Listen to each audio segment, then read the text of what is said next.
To order, roll call please. Mayor Louis Trujillo. Present. Councilor David Romero. Here. Councilor Barbara Casey. Present. Councilor Michael Montoya. Present. Councilor David Ulivari. Here. Thank you, Mr. Mayor. We do have a quorum. Thank you. Please stand for Pledge of Allegiance. Mr. Commander, would you please lead us in the Pledge of Allegiance? Sure. Thank you. Veterans, present pose. I pledge allegiance to the flag of the United States of America and to the republic for which it stands, one nation, under God, indivisible, with liberty and justice for all. Order. Thank you. Thank you, veterans. And welcome. Thank you.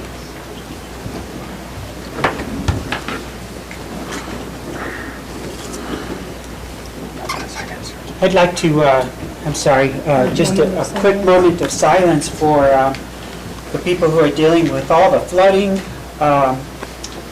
We're hoping that the floods subside and that it's a manageable amount of rain that's falling and keeping our residents safe. And thank you for all the city employees who work around the clock. Thank you to Mr. Maestas for staying up all through nights, just watching the river flow and keeping us informed. I appreciate Leo greatly for his work and his efforts and his guidance, and Maria and all the crew that's working, the police department, fire department, that are working around the clock to keep us safe.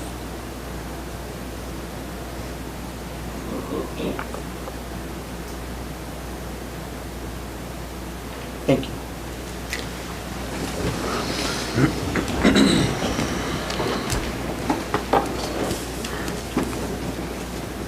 Mr. Mayor, approval of the agenda. I'll entertain a motion to approve the agenda.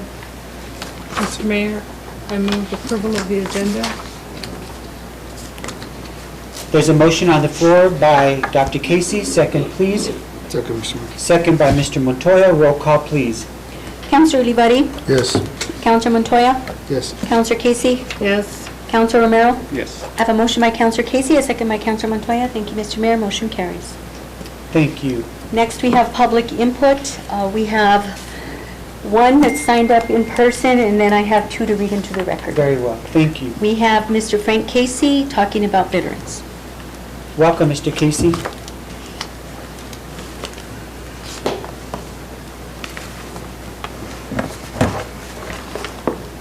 Good afternoon, Mayor and council members. My name is Frank Casey, and I'm here to let you know that the veterans who live in our community provide many services which you may not know about. One, we provide a safe place for veterans to meet other veterans. Two, dances, pool tournaments, and other events are held at the VFW so they can have a wholesome place to join other veterans and community members. Three, an honor guard is provided at the request of family members of a deceased veterans for funerals here and at the National Cemetery. Four, the VFW provides a safe haven for veterans who talk to other veterans who understand the challenges of living with PTSD, depression, or disabled caused by Agent Orange, or an injury caused while providing protection of our freedom. Yet, the city budget has $0 for any of these services, and even more important is the fact the budget has about $250,000 for animal care. Now, I love animals, but there's something wrong in this picture. Where exactly do veterans stand? Thank you for your time. Thank you, Mr. Casey. Cassandra? Mr. Mayor, I will read the two into the record. The first public input is from Joaquin Gallegos. Mayor and Council, it is a shame after watching last month's meeting that Main Street has still not fulfilled their contract. They can have all their uppity events with no delays and yet to complete their obligations to the city for contract. Michael Bronto and Main Street in Las Vegas always have an excuse for not completing their obligations for what the city has used our tax dollars for. I don't feel as taxpayers we should allow that to happen. It is your responsibility to make sure we the citizens are getting what you pay for. Do you not feel that the annual audit is important? Should you not be responsible for our tax dollars? Haga tu trabajo, don't pay them anymore. I also want to say Michael is no one special, yet he goes around pushing his weight like he is the mayor of Las Vegas. He talks down upon people and throws tantrums publicly. Just because he is a leader of the vocal minority that bullies locals and that feel entitled to change our city to their values, remember, they had their chance to run for office and support their people. Guess what? Their candidates lost. We elected all 5 of you because you are the ones we feel best represent us. Continue the good work and allow yourselves to be bullied by these outsiders. Thank you, Joaquin Gallegos. The second one and the last one is from Alex Lopez. My name is Alex Lopez, and several weeks ago I learned that the city audit showed that Main Street received approximately $5,000 in money for coronavirus relief. There was no application approved before they got the money, and this concerns me as a taxpayer, and why didn't the board of Main Street hold the director accountable? As a taxpayer, shouldn't they pay the money back? Also, the director does not understand the needs of Las Vegas and is very selective on who he wants to help. The city needs to take action and make changes to their contract and hold their board accountable for their director's behavior toward the staff at the city and community. These aggressive outbursts that he has toward staff at the city are concerning and disrespectful. Alex Lopez. Thank you, Mr. Mayor. And that concludes public input. Thank you. Next on the agenda is mayor's appointments, reports, recognitions, and proclamations. Thank you. At this time, I'd like to take the opportunity to appoint Helen Strader to the Lodgers Tax Committee. Helen is with us tonight on another matter, and welcome, Helen. Thank you. I appreciate you being here. Helen is a citizen of Las Vegas. She resides on 6th Street in a beautiful Victorian home.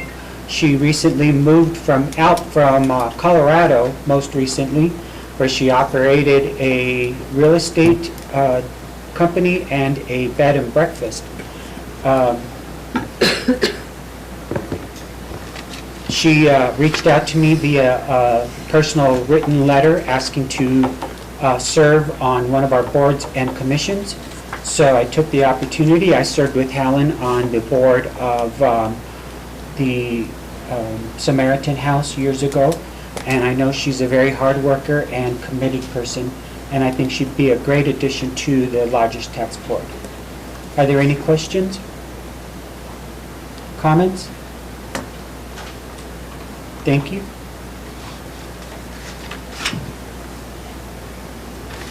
Mr. Mayor, I make a motion to appoint Helen Schrader to the Lodgers Tax Board. Thank you, David. There's a motion on the floor by Mr. Romero. Second, please. Second, Mr. Mayor. Second by Mr. Ulibarri. Roll call, please. Counselor Casey? Yes. Counselor Romero? Yes. Counselor Montoya? Yes. Counselor Olivari? Yes. I have a motion by Counselor Romero, second by Counselor Olivari. Thank you, Mr. Mayor. Motion carries. Thank you. Congratulations, Helen, and I really appreciate you wanting to be a part of Thank you. the committee. Thank you so much. Next on the agenda is Counselors' reports. Counselors? My name, Mr. Mayor. Go ahead. Might as well get this started. Sure. I want to thank Police Chief Salazar for the work that he's been doing with the Region 4 Task Force and cleaning up drug distribution and use in a particular area of town. And I had talked to him about another residence that is very close to the one that was raided and an arrest made recently. And so I'm thinking that maybe the person that had called me to report was maybe thinking of that same one, but wasn't sure of the address of that person. And I want to thank you for doing that. It's an issue that we really need to continue to work on, and I appreciate it greatly. Also, Chief Salazar has been extremely responsive to calls that I well, I try not to call him because I don't want to bother him, but I do send him texts and I forward emails to him all the time when people write to me and complain about something. And I want to commend him for always being really fast about addressing the issues that I bring to him. And I appreciate that very much. It shows me a commitment to serve the community and to, do the best job that he can. And I think he's doing that, and I want to thank him for that. Also, I want to thank all of the employees in the city who have been working on the flood mitigation. It's been a nightmare for everybody, and it doesn't stop. It'll continue, not just this year with the monsoon season, but it'll continue also in the future, unfortunately. There has been a lot of property damage, loss of livestock, and people are really struggling to keep up with all the changes. I'm a little concerned about personnel in the wastewater department and the water treatment plant. I'm hearing that we've lost a couple of employees, and that's one area that we really do need to focus on and make sure that we have enough employees working there. And I know that Souter Miller is still with us, and I would like to make sure that we can do something to keep our employees. To my understanding, some of the employees who are gone have certifications that are upper level certifications, and we don't want to lose any more of those people because they're hard to come by. Let me see. And I would like to request update on the animal care situation, and I understand that Mr. Maestas is going to be doing that this evening, so I appreciate that too. It's been a great concern, and people have been very upset about the whole situation, so I'm happy to hear that. Thank you, Mr. Mayor. Thank you. For record-keeping purposes, there is a backpack here. Do you know who it belongs to? And if so, could you please have it removed from here?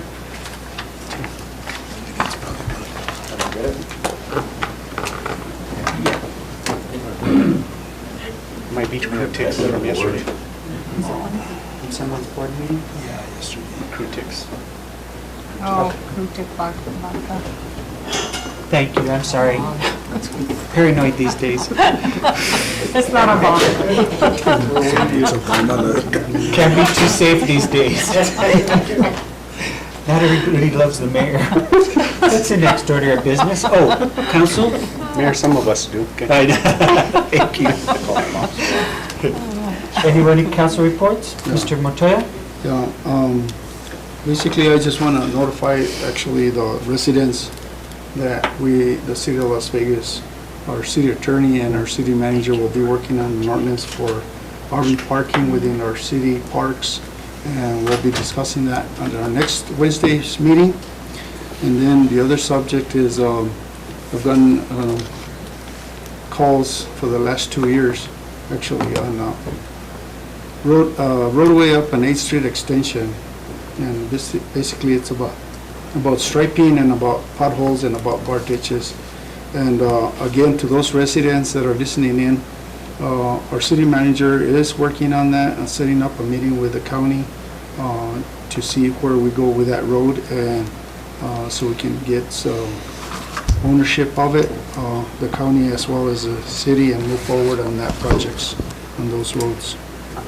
Also, I know probably Mr. Maestas is going to elaborate on the fiestas, but I want to just thank everyone, police chief, fire chief, and our city manager and staff. We got our monthly reports here from our departments, and I'll tell you, anybody that wants to question about our employees not working or not being busy, you can contact me, and I can share these reports with you of what they're doing, what they've done, and how much money we've received and how much money we've spent in different departments.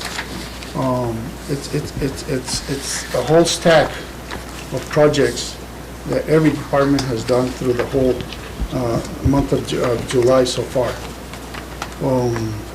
The other thing is, I think it was great that people were able to celebrate and see each other, and we welcomed a lot of people from out of state during our fiestas, and we also had a grand opening at the Buffalo Hall, a new business in town. So things are moving up and things are looking great, and we're moving forward despite all the negativism that there is.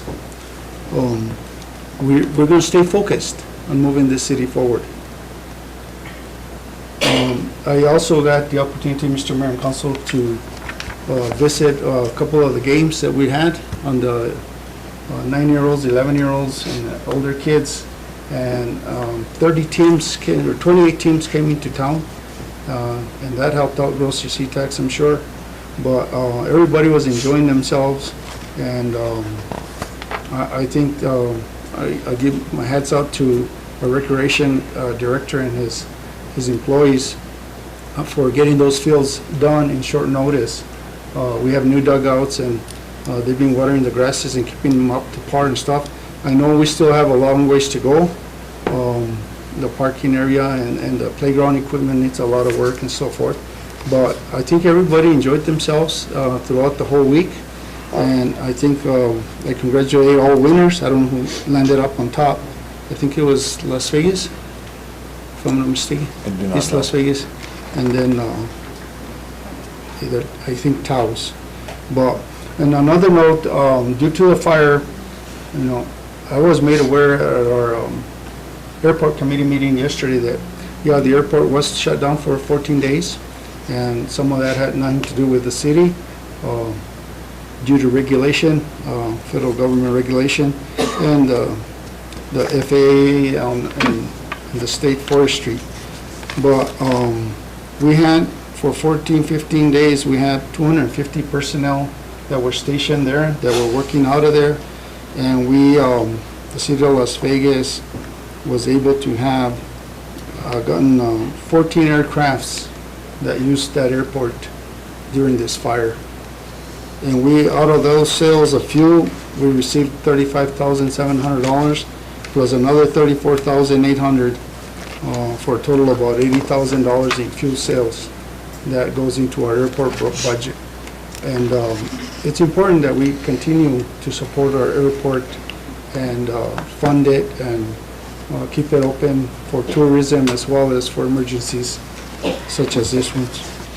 And I'll stop at that, Mr. Mayor. Thank you, Mr. Montoya. Mr. Mayor. Mr. Uribarri? Yes, I just want to thank our city manager, our directors, our project at the west side. It's almost 95% completed. It looks very nice. Right by there. It's we've been working with this project for the past 6 years. Just drive by there and look at it. It's a very, very good looking place now. We still need like a little bit of landscaping to do. But I just want to thank the city manager and all the directors and whoever's involved, and our police department. I got calls from people from out of state for the fiestas.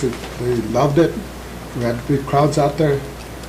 They enjoyed the whole 4th of July. And our crews, everybody that worked for the city did a tremendous job. And Mr. Mayor, it's very energizing that when people call you and they tell you we're back. For 2 years we had our COVID, we had fires, we had this, and the people are very happy. We're coming back strong. So I want to thank everybody for that. That's it. Thank you, Mr. Uribarri. Anybody else? Mr. Mayor? Mr. Romero? I just want to, commend our staff.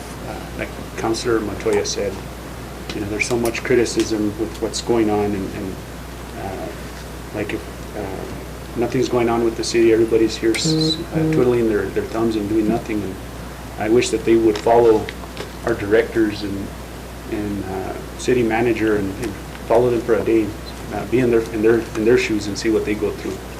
I had the opportunity to do that with City Manager Leo Maestas and for the also with the fire department during the 4th of July to kind of, see what they experience in that, and just amazing, what they go through and things they have to deal with. So I commend every single one of you. Keep doing the good work, and we'll keep supporting. We'll always have our hurdles, and we'll never be perfect, but you know what? We'll continue to move forward, and as long as we continue to work with the team, I think the majority of the community is happy with what we're doing. Yes, it's not perfect, but we're doing the best that we can with the cards that we were dealt with. I don't think that any governing body has dealt with what we've had to deal with. We're trying to deal with fires and floods and accountability and all these different things, and you know what? We're willing to take that tackle on. And I guess you could say hate us if you want, but at the end of the day, I'm telling you, this city will be in better shape than we were when we all started here. I guarantee you that. One surprise, and I need to say this, is I want to thank Miss Amy, our new community development director, because I had an opportunity to jump on a Zoom through the state, and just, she's all over and getting her feet wet and making the connections with the state where they have to. And I don't think, I'll be honest, I didn't expect you to do what you're doing and so fast and have the knowledge that you have. So you bring a wealth of knowledge and experience, and that's something that we needed in that department, so thank you. And with that, Mr. Mayor, that's it. Thank you. Very well. Thank you so much. Next order of business, please. Mr. Mayor, we have our city manager's report. We have Mr. Maestas. Mr. Maestas, welcome. Good evening, Mayor and City Council.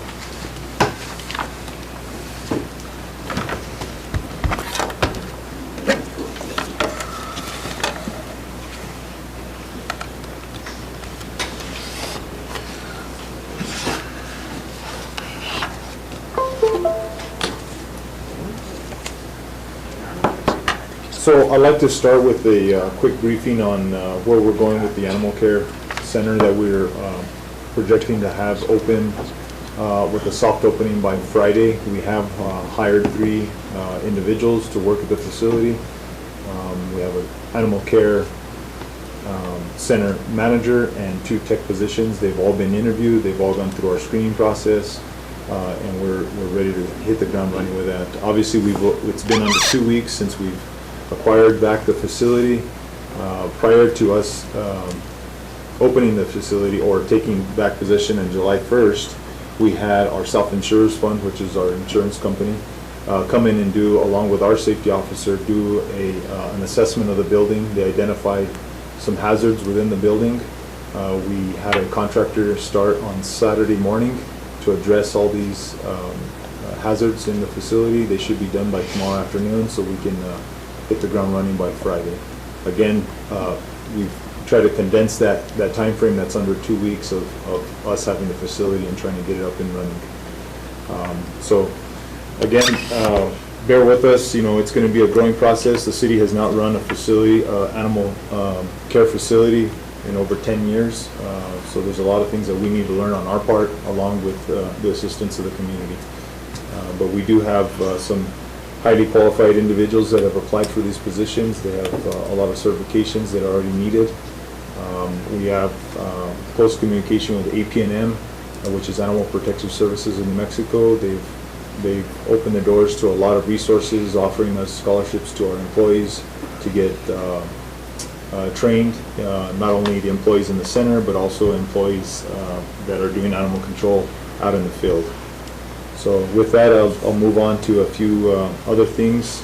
I usually start our manager's report with welcoming our new employees to the city of Las Vegas.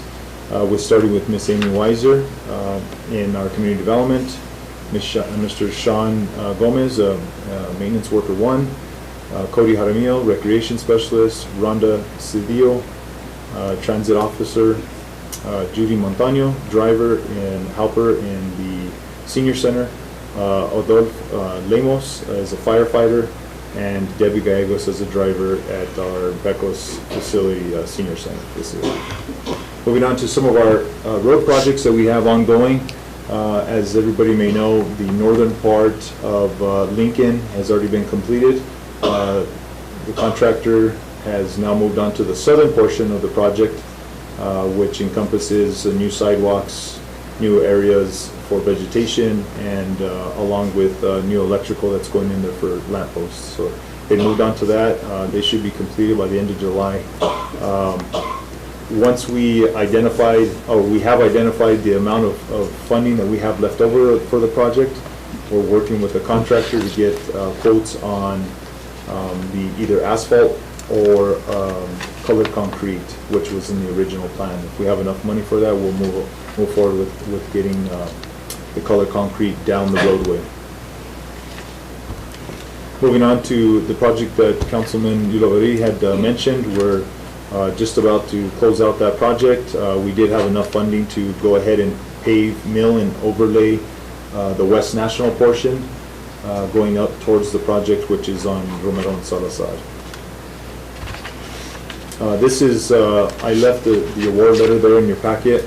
This is a grant program through the New Mexico TRU program, New Mexico Tourism Department. I put in for this grant back in, I believe it was March. This year it was a 2-to-1 match for advertising tourism grant. We were awarded the full amount. It actually made national media there on Yahoo News. So the full grant amount, including our portion, is $310,878. That's with the state matching the 2-to-1 at $207,252. So Ms. Amy Weiser has been in contact with the Cooperative program, New Mexico Tourism.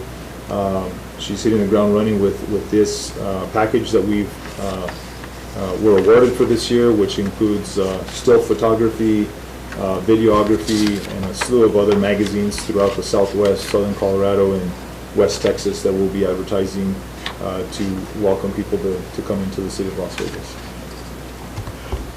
Moving on to some of the flood mitigation. I apologize, it's not as dark on my screen, but we've been working with a lot of state and federal partners to mitigate some of our areas throughout the city to get floodwaters through the main corridor of the city as quickly as possible. There's nothing that we can do to stop those waters, so whatever we can do to get them through the city quickly without inundating any of the neighborhoods, that was our main goal. So along with our staff and the National Guard and Army Corps of Engineers, we've gone through, everybody's probably noticed that we've removed a lot of the vegetation in these areas along Mills Bridge, Plaza Bridge, or Bridge Street Bridge, Independence Bridge, and the DOT did most of the cleaning on their bridge on South Grand. The picture to the far left shows you how dense the vegetation was in the Riverwalk area. There's a lot of drainages that come out of the neighborhoods on the east side of that. They have culverts that drain into the Riverwalk area, or the river. So not only will it help during the flood season, it'll also help drain those neighborhoods a lot quicker. Ms. Casey brought up a neighborhood that had some drainage issues. They've always had some drainage issues, so we're trying to address those things. The picture in the upright picture in the middle is where the Story Lake Diversion Canal failed in the flood of 2013. So we worked with a partnership with the county, Army Corps of Engineers, and the National Guard to strengthen that portion of the canal, so that that's minimizing that threat to the city like it did in 2013. Moving on to the pictures on the right. The picture on the top is after we've had hotshots with the U.S. Forest Service come in to help us clear cut a lot of those areas in the Riverwalk. It was really dense, you couldn't see through there, and they came in. They're very efficient teams, and we wanted to utilize them as efficiently as possible to help us clear out those areas. This is a bridge on Valencia Street that carries a sewer line, a main sewer line from a lift station, and a fluent line or water line? Water line. So we try to fortify that in case we have heavy flow, so we don't have any of those lines punctured during the heavy flow. Moving on to some of the flood mitigation up in the canyon. I thought Ms. Maria could possibly join me for this section. We've worked with the Army Corps of Engineers to condense the time frame. A lot of these projects would take from 6 to 8 months to get through the 401 environmental project approvals, and they condensed it to a few weeks. The Army Corps, along with the contractor that they procured, has constructed 3 of these Gabion basket structures above our diversion of where the city pulls the city water from there. Mr. Miller, if you want to add some more language to that. So as the city manager was saying, that we do have this 3 gabions. In addition, we also have some fencing that has been installed. The fencing is intended to hold back the large debris. The gabions will hold it back, but for a shorter period of time. As the levels rise, they end up going over, but each one of the gabions, but it gives it a chance to slow it down, which is the benefit of these structures. These are, all 3 of them are above our diversion, which was originally about a $10 million structure, and now would probably be easily $20 million to replace, and it is the lifeline for the city. So that's one of the reasons why we made it a critical infrastructure for protection. Right now, the 2 higher ones, Gabion 1 and Gabion 2, are pretty much at their levels. They've been holding back a lot of debris, and so it's pretty full behind them. The contractors that are up there have been removing the larger debris so that it doesn't continue downriver. And then we will be working with the proper entities to keep the areas upstream of the gabions clean and clear so that they're ready for the next rains. These are gabions that were built around a pipe crossing that we have. This is where the city's raw water line crosses from the west side of the river to the east side of the river. And in 2013, we did have some structural damage to this bridge, and we didn't want that to happen again. So we asked for assistance in protecting the embankment there as well as the center structure. And they built these. They're still gabions, but they're tremendous rock structures to help absorb the shock of the water and the debris. If we were to lose this structure, we wouldn't have any way to pull water off the river for drinking water, so we want to make sure we fortified that structure. I believe that's it. So, There are, if I might, a few, since the pipeline does come down the west side, we did have a concern, and there were some drainages. We did have a concern that it might erode around the pipeline and compromise that pipe. There are 3 very large, probably 50 feet wide and 100-foot deep rock blankets that were created to protect those structures in the area of the drainages. So the Army Corps and Northwind and all the subcontractors have done a tremendous job in a really short period of time to do approximately a $7 million project to protect our infrastructure. So Mayor and Council, along with these measures, Maria, myself, Fire Chief, Police Chief, along with numerous other staff, stay up all hours of the night to monitor weather patterns, to monitor river flow gauges, to make sure we have enough time to notify our constituents within the city when we have heavy flows. We did also cut a new channel in the river to mitigate some of the low-lying houses in the Dahlia kind of district, which are always the first houses to get inundated with floodwaters.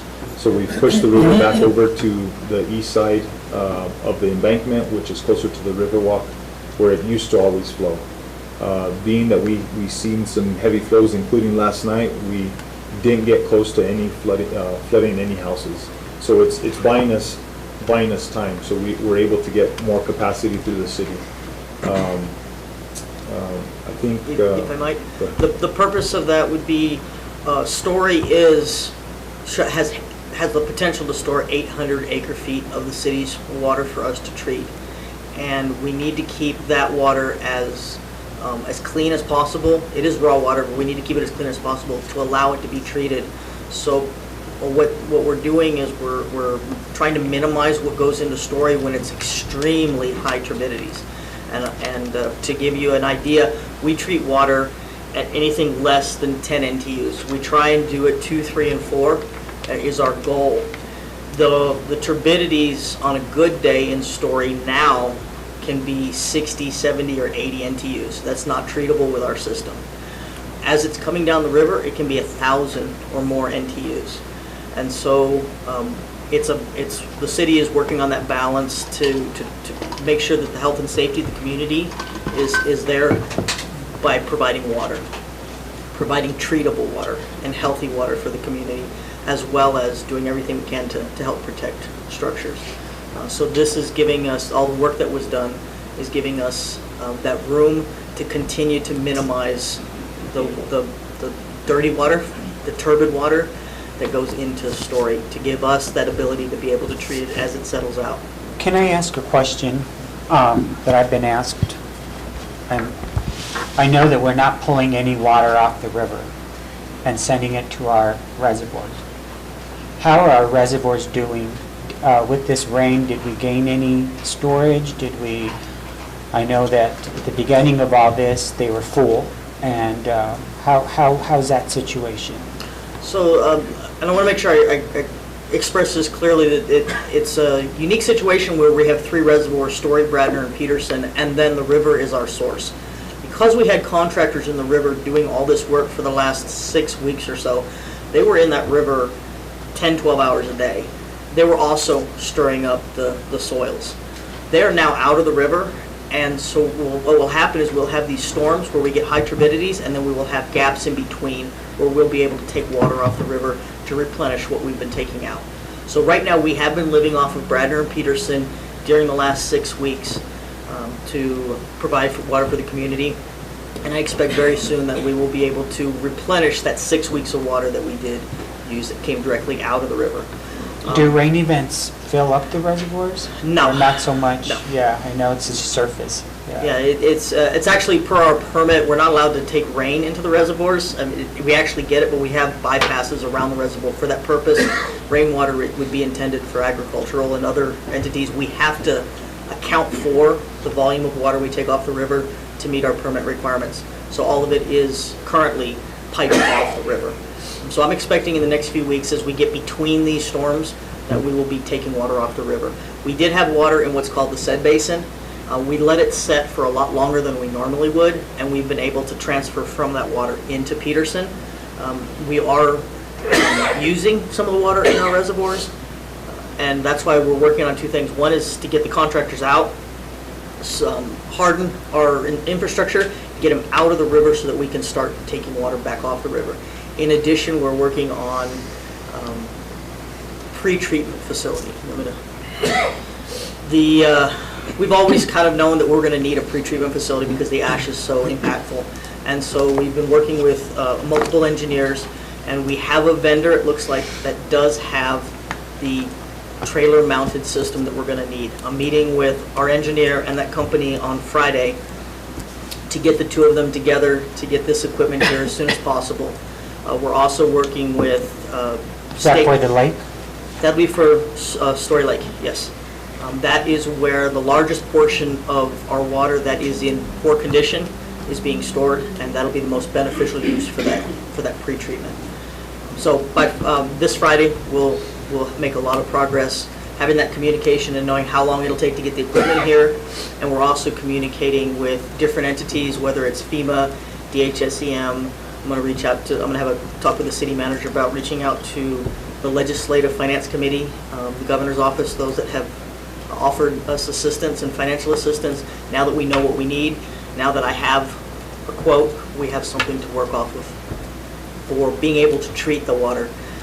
Once we know exactly what level of ash we can treat, we can make better, more detailed decisions on what kind of water we can allow into Story. Do you know how much money you'd ask Santa Claus for?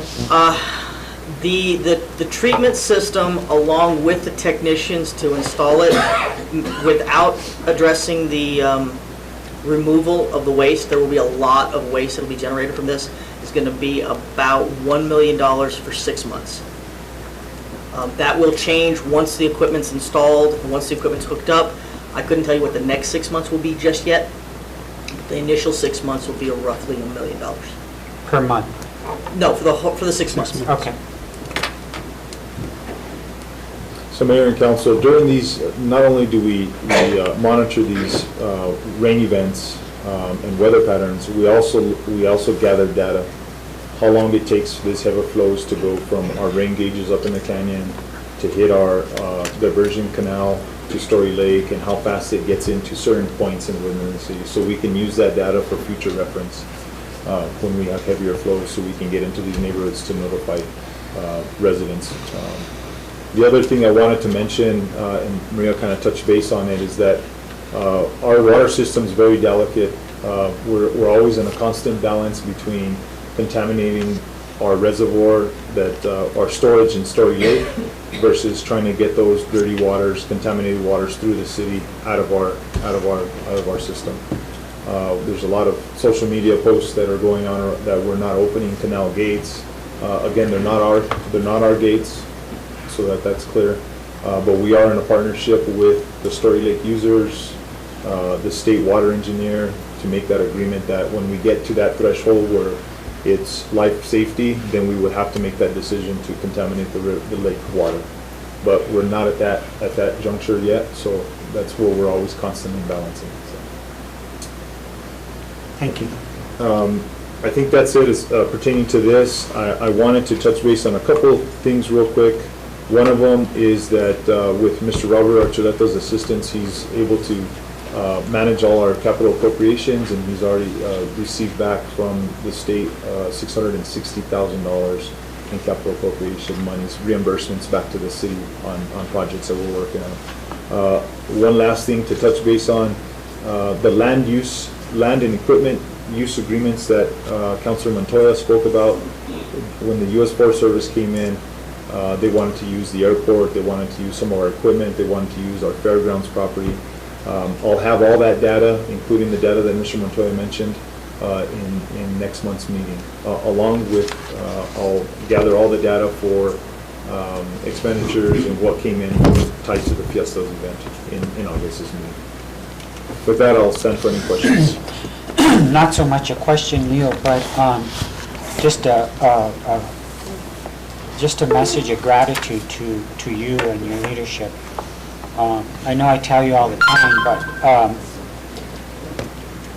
this situation with the fire and the pandemic and the floods and everything, I've really enjoyed your leadership, and I feel very confident that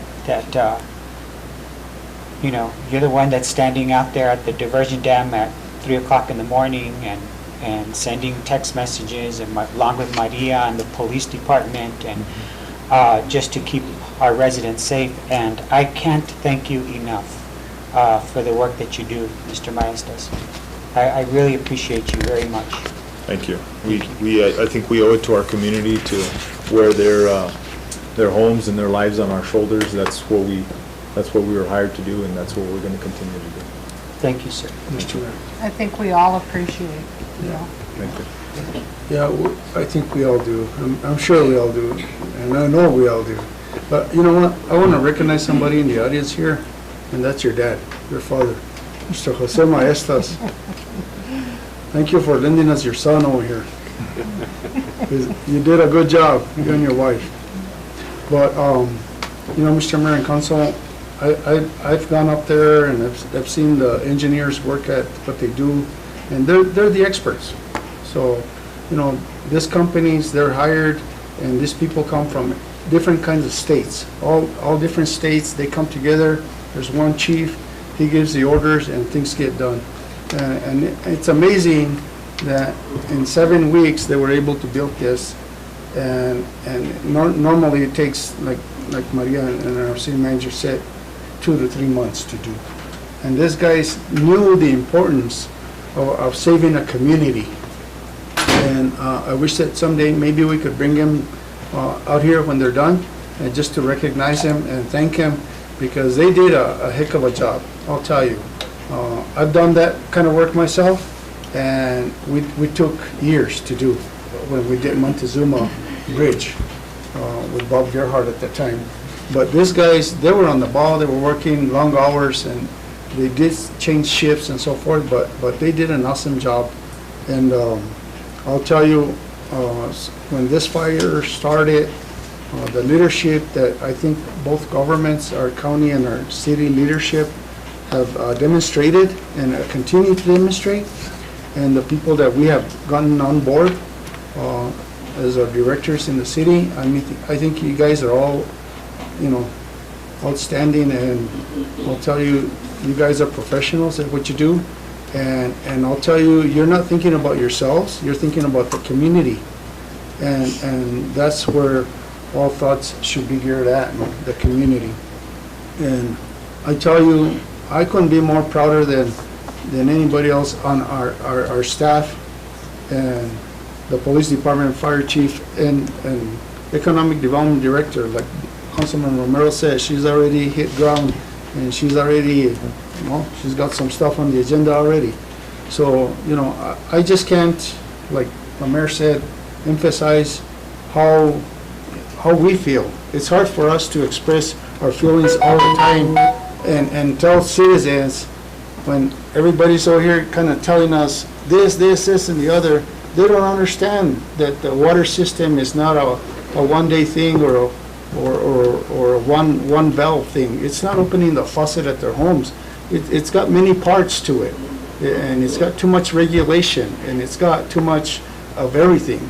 So it's nothing real simple to deal with. It's very complicated, and that's the way government is in itself.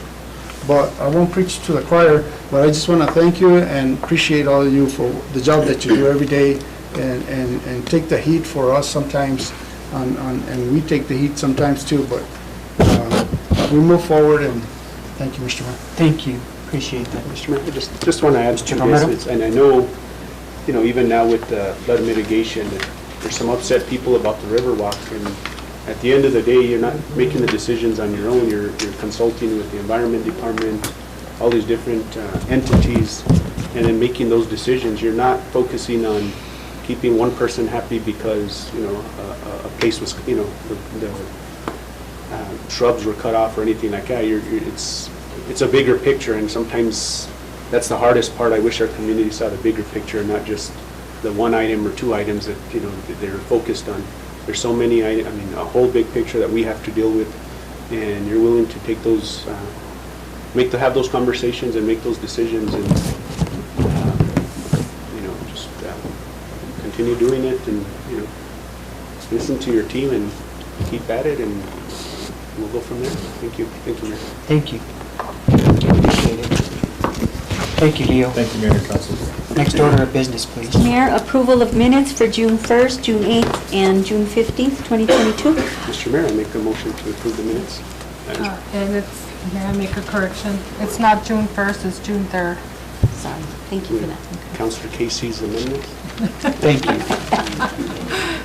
Thank you. I did send in corrections, yeah. There's a motion on the floor to accept the minutes, second by Mr. Montoya. Roll call, please. Counselor Casey? Yes. Counselor Romero? Yes. Counselor Montoya? Yes. Counselor Olivari? Yes. I have a motion by Counselor Romero, a second by Counselor Montoya. Thank you, Mr. Mayor. Motion carries. Thank you.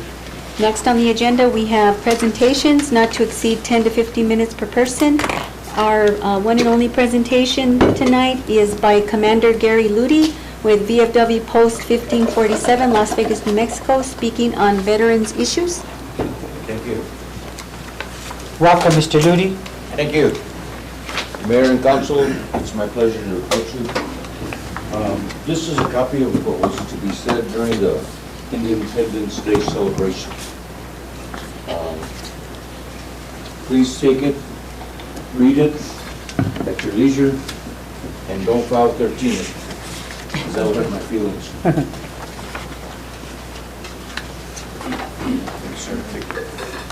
I want for you as well, City.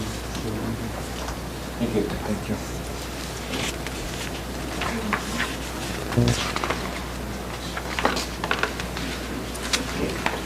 Good afternoon. By now you know that my name is Gary Ludi and I'm the commander of VFW Post 1547. I'm also the district commander for District 5. We are fellow veterans come before you with mixed emotions. While we have a group that, I can't even speak. While we have a group, I was appointed to the city committee for veterans. We have yet to meet with any city official as a committee. When this administration took office, we requested to meet as veterans in a Veterans Committee. My quartermaster was told to meet with the mayor at the Saturday office hours at the park. Again, we have not had an organized Veterans Committee meeting since. Previous administrations were inclusive of veterans. In 2021, the Independence Day Parade, the officers of the Veterans of Foreign War participated in the parade. We were placed towards the end of the parade and everything after, requesting that we were placed behind the honor guard. We requested it and it was denied. They placed us there. The veterans were intentionally excluded in the 2022 Independence Day celebration.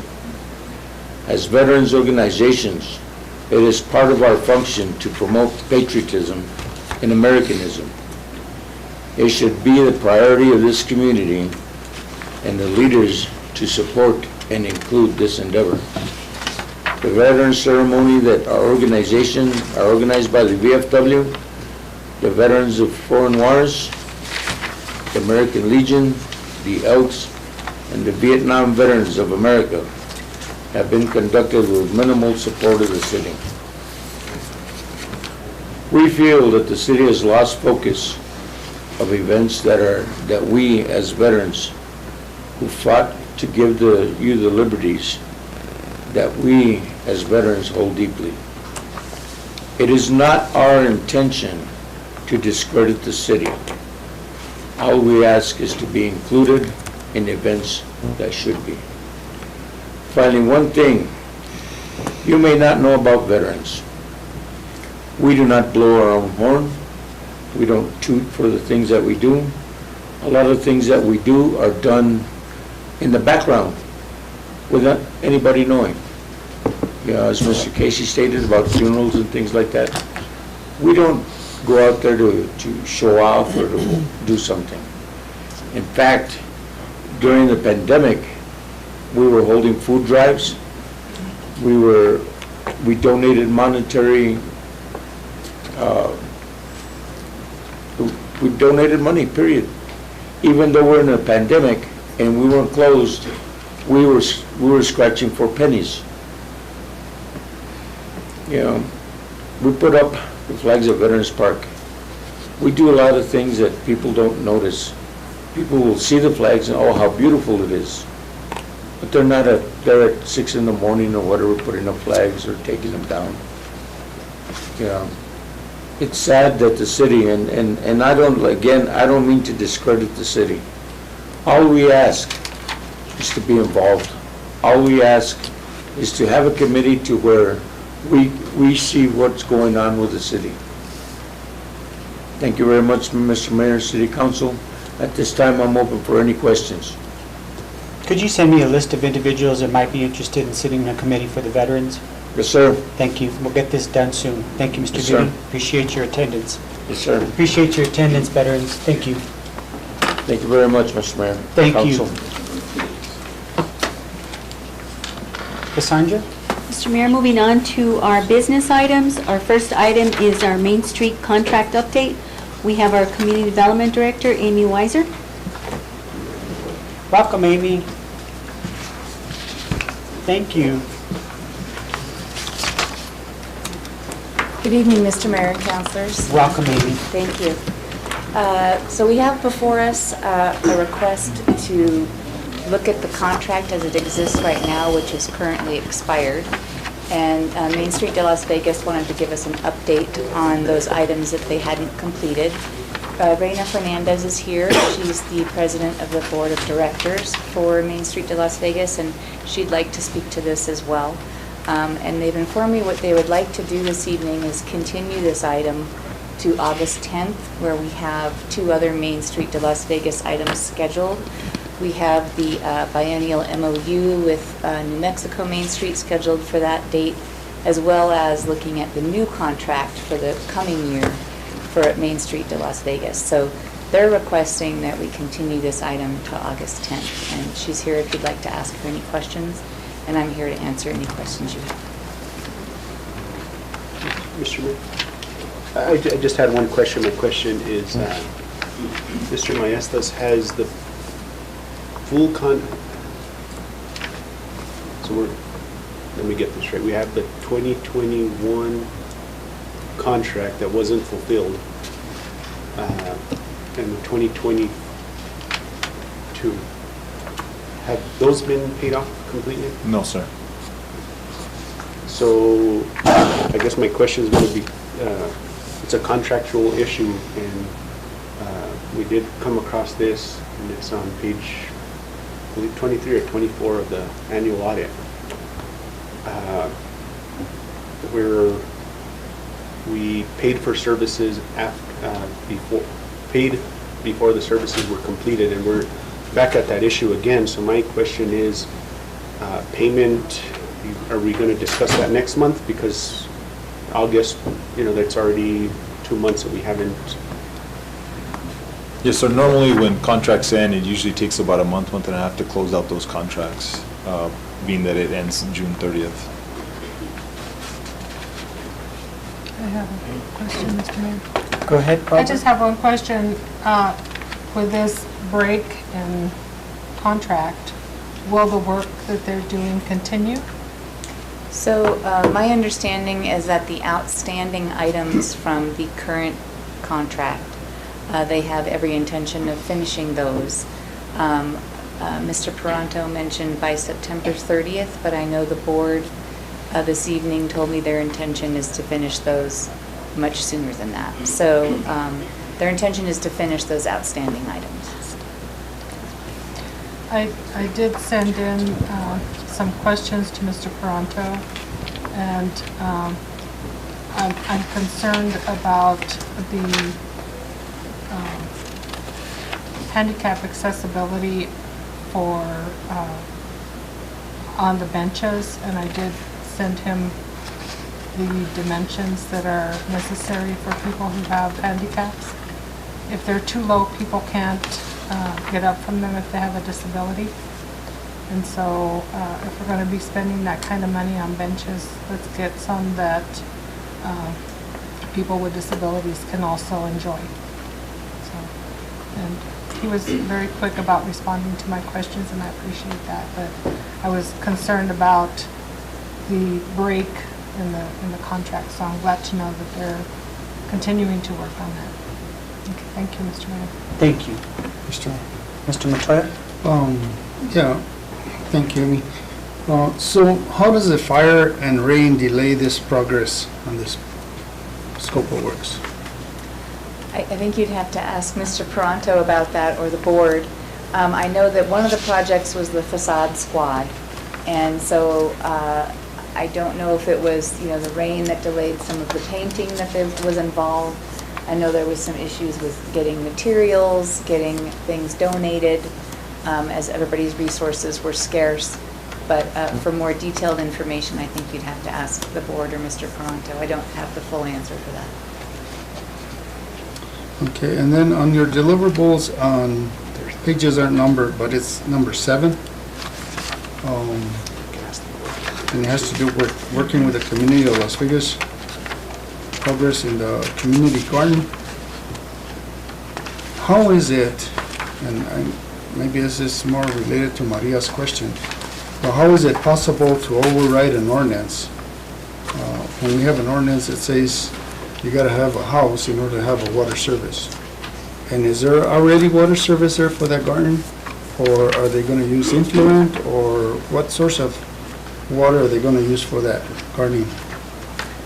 Those are all really good questions that I don't know the answer to, but I can find out, and maybe Main Street de Las Vegas knows the answer. They're here, but I don't know that. They're welcome to answer questions. Maybe I'll ask, maybe Maria, can you answer that? Or can the president answer that? On the water side, if the owner of the property requests a service, and then the legal owner of the property, that's all that the city requires. So if they request a meter at a property, because they may end up building a structure on it later, or do whatever they want to with their private property, then they can have the meter. But it has to be in the name of the owner of that property, not in the name of anybody else. So it doesn't have to be a household? No, sir. Okay. And right now, we have no watering, outdoor watering placed? Correct. They would still have to follow any of the rules that are in the ordinances related to it. So no outdoor watering, although there was a change to the ordinance, the conservation ordinance that did allow for a garden of a certain size. They would be limited to that size during any kind of restrictions that we have. Okay. Now, Amy and Councilman Romero, maybe you know a little bit better than this, maybe your recollection lots sharper than mine, but were any of these ones delayed from the other contract? I think from the 2021 contract, one of the issues was the facade squad. No. Yeah, because they only did one building, the second, so. Yeah. What was the reasoning then? You recall? It was COVID. Oh, COVID, yeah. Yep. Okay, there you go. See, you remember. You remember, bring my memory back. Yeah, it was COVID. Yeah, I have no further questions, Mr. Mayor. Thank you. Thank you, Amy. Anybody else? Mr. Mayor, I would, and I know since the board is here, I think it's very important that, and I don't know if this has taken place with Amy, but there's a lot of confusion again, and I need to make myself clear, and I think when I had met with Reina and Stella, you know, we as a government entity have to abide by an annual audit, you know, and some of these issues, and it's not that, you know, we're anti-organization, you know, as, you know, we just received an email, but, you know, the thing is that when these things are caught by an auditor, and it's not an auditor that we have in our back pocket, that, you know, it's an independent auditor that's approved through the state auditor's office. He comes in, looks at all the paperwork. That auditor then submits it to the state auditor to see. The state auditor offices reviews it. So this isn't like Councilman Romero or Councilman Montoya are sitting here, you know, putting the audit together. You know, these are things that are reviewed by specialists, and some of these items that I don't want to, now because it's an audit finding, this is my concern here. Since it's an audit finding, it was an audit finding last year. The first thing in an annual audit is they make sure, did you fix, is this going to be a repetitive item? And my issue here is that we need to make sure that, you know, I'm stressing this to finance and to Leo, is that we got to make sure that we don't pay until these things are done, because when they do that review of this audit, it's going to be a repeat finding. And I mean, I think we kind of, I mean, if you look at the report, you know, it said that we had amended the contract, but we got to make sure that we don't come into this again, because it already happened once. And that's just my concern. Again, I want to stress that this is, go ahead. I just want to say we're comfortable with that. We're working to, we don't expect payment until the work is complete. Okay, thank you.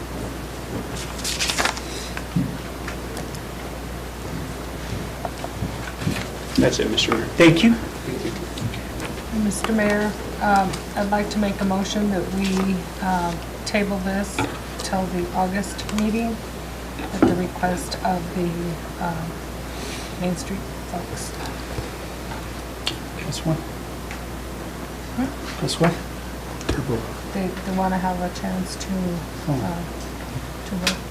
on getting everything done. Is that correct? They requested to continue it to August 10th. Okay, Yeah. very well. Thank you. You need a second. There's a motion on the floor by Ms. Casey. Second, I please. have a question on that. Mr. Romero? Councilor Casey, is, Tabling motion. so right now there was really no action, it was just more of an update. So wouldn't we have an actual action, the next agenda? I don't have my agenda right now. So the item here today, Yeah, it's an update. it says It's an update. update, yeah. So So next month it would be an action An item. action item, so we wouldn't table it, we just got the update and then. Am I Well, we correct? still have to table the Update. It says an update on the Main Street contract, so what we're tabling is the contract. I believe it should be an action item next time, though, because I think we would vote on, okay, have they completed it? Are we going to give them their final payment? So I think that would be correct. So if we table the update, it'll just go in as an update as it's Scott, requested today. the question is, do we table or do we act on this item or not act on it? And then, It has to stay exactly. because the next item will be an action item where we're going to decide the funding, right? You want it to appear on an August agenda. Yes. It would just be cleaner to pass on this one because this one isn't actually asking for any action to be taken, and put a new one on there for August asking for approval of the contract. Okay. Because I just don't see that language in here that you were considering an approval of the contract tonight. Okay, I'll amend my motion then. Okay. I move that we place the Main Street contract on the agenda for the August 10th meeting. There's a motion on the floor by Ms. Casey. Second, please. Second, Mr. Waiver. Second by Mr. Ulibarri. Roll call, please. Counselor Romero? Yes. Counselor Montoya? Yes, but I would say we would have to refer to the June 15th meeting. That's the one where the request was done for the action. But it wasn't indicated on this, so I don't know what the June 15th meeting was said. But I think that was up for approval.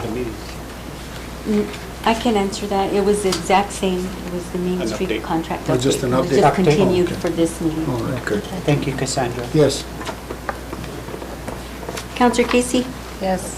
Counselor Olivari? Yes. I have a motion by Counselor Casey, a second by Counselor Olivari. Thank you, Mr. Mayor. Motion carries. I'd like to take a second to thank Main Street and the board for all the hard work that you do. You know, there's this notion that the mayor and the council are out to get nonprofits demonstrated by an email I just received today by one of your members.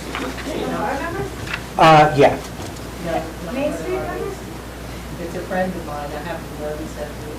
Yeah. Not Well, Main Street. well, then I apologize. Sure. However, the message was clear that we were out to get nonprofits and not fund them and kill them and all this stuff, and it's just not true. We're in a partnership with these nonprofits so that we can get things done in our community. And as you all know, there's lots of projects that could have never happened without Main Street. You know, the museum, the wayfinding, the great blocks, these are all projects that the city could not have done by themselves. So I just really want to take some time to thank people who sit on nonprofit boards, don't get paid. They do it out of the love for their community. And so, and if there's anything you can do to help us with our reputation of being the Grim Reaper, we'd really appreciate it. And you're also welcome to invite us to any of your board meetings. And when we can make it, we will make it. You're invited, you have a schedule of all the board meetings for the year, and you're all invited to any of them. Okay. Thank you so much. But I appreciate all the work that nonprofits do. Mr. Mayor? Thank you. Mr. Emmer? I just want to add to that is I think Amy's going to be the perfect bridge between some of our issues because I'll be honest, even she opened my eyes to some things in the contract that we should be following according to the New Mexico Main Street, and we kind of don't do that. So I think, again, Amy's expertise in doing this is going to bridge that I'll be the first to say that maybe some of these stuff we shouldn't have had in there, but I think we're going to head on a better road. So. I say something too, we are so pleased there's community development director. I think this city has been crippled, really, because this is the heart of the city, and I know the city put out the job description months ago, but this position is critical to progress of our city. And thank you, and thanks for all the work you've done, Cindy, in the last years. You've been very instrumental in bringing a lot of progress to Main Street. Thank you. Yes, sir. Yes, ma'am. Thank you. Next order of business? Moving on to item number 2, request approval of lodger's tax funding in the amount of $40,770 to Main Street in Las Vegas for infrastructure improvements to downtown Las Vegas. This was also continued from the June 15th meeting. We have our Community Development Director, Ms. Amy Weiser. Amy, go ahead. Yes, this one is also requested, basically, they were requesting the $40,000 for a number of street furniture items. Mr. Peranto submitted a revision to me very recently that pared that down to just maybe 3 items and only $10,000. So we talked about it and decided that this item should probably be, I suppose, rejected or denied, and he will resubmit for the different proposal. So we're recommending that this item just be rejected or denied, and they will resubmit with the new request. What's the pleasure of the council? Mr. Montoya? Did this go before the Lodgers Tax Committee? This one may not have, it was... It did, sir. Okay. It did, okay. And Amy, I know you're new, and I think we touched base on this already, but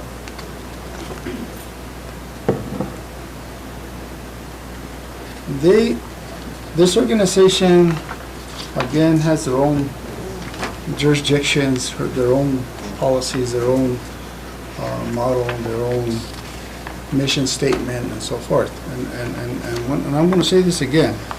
You know, right here, they're trying to extend their boundaries, and that's over to South Pacific and somewhere else within that area, the historical preservation areas. But again, you know, my ward is being left out on all this. And I'm sorry, I don't live in the historical area of town. But what I'm gonna end up doing is going through your office and through Leo and request, now that we do the Legion Park Road, I want some benches and trash cans out there between 7th and Legion.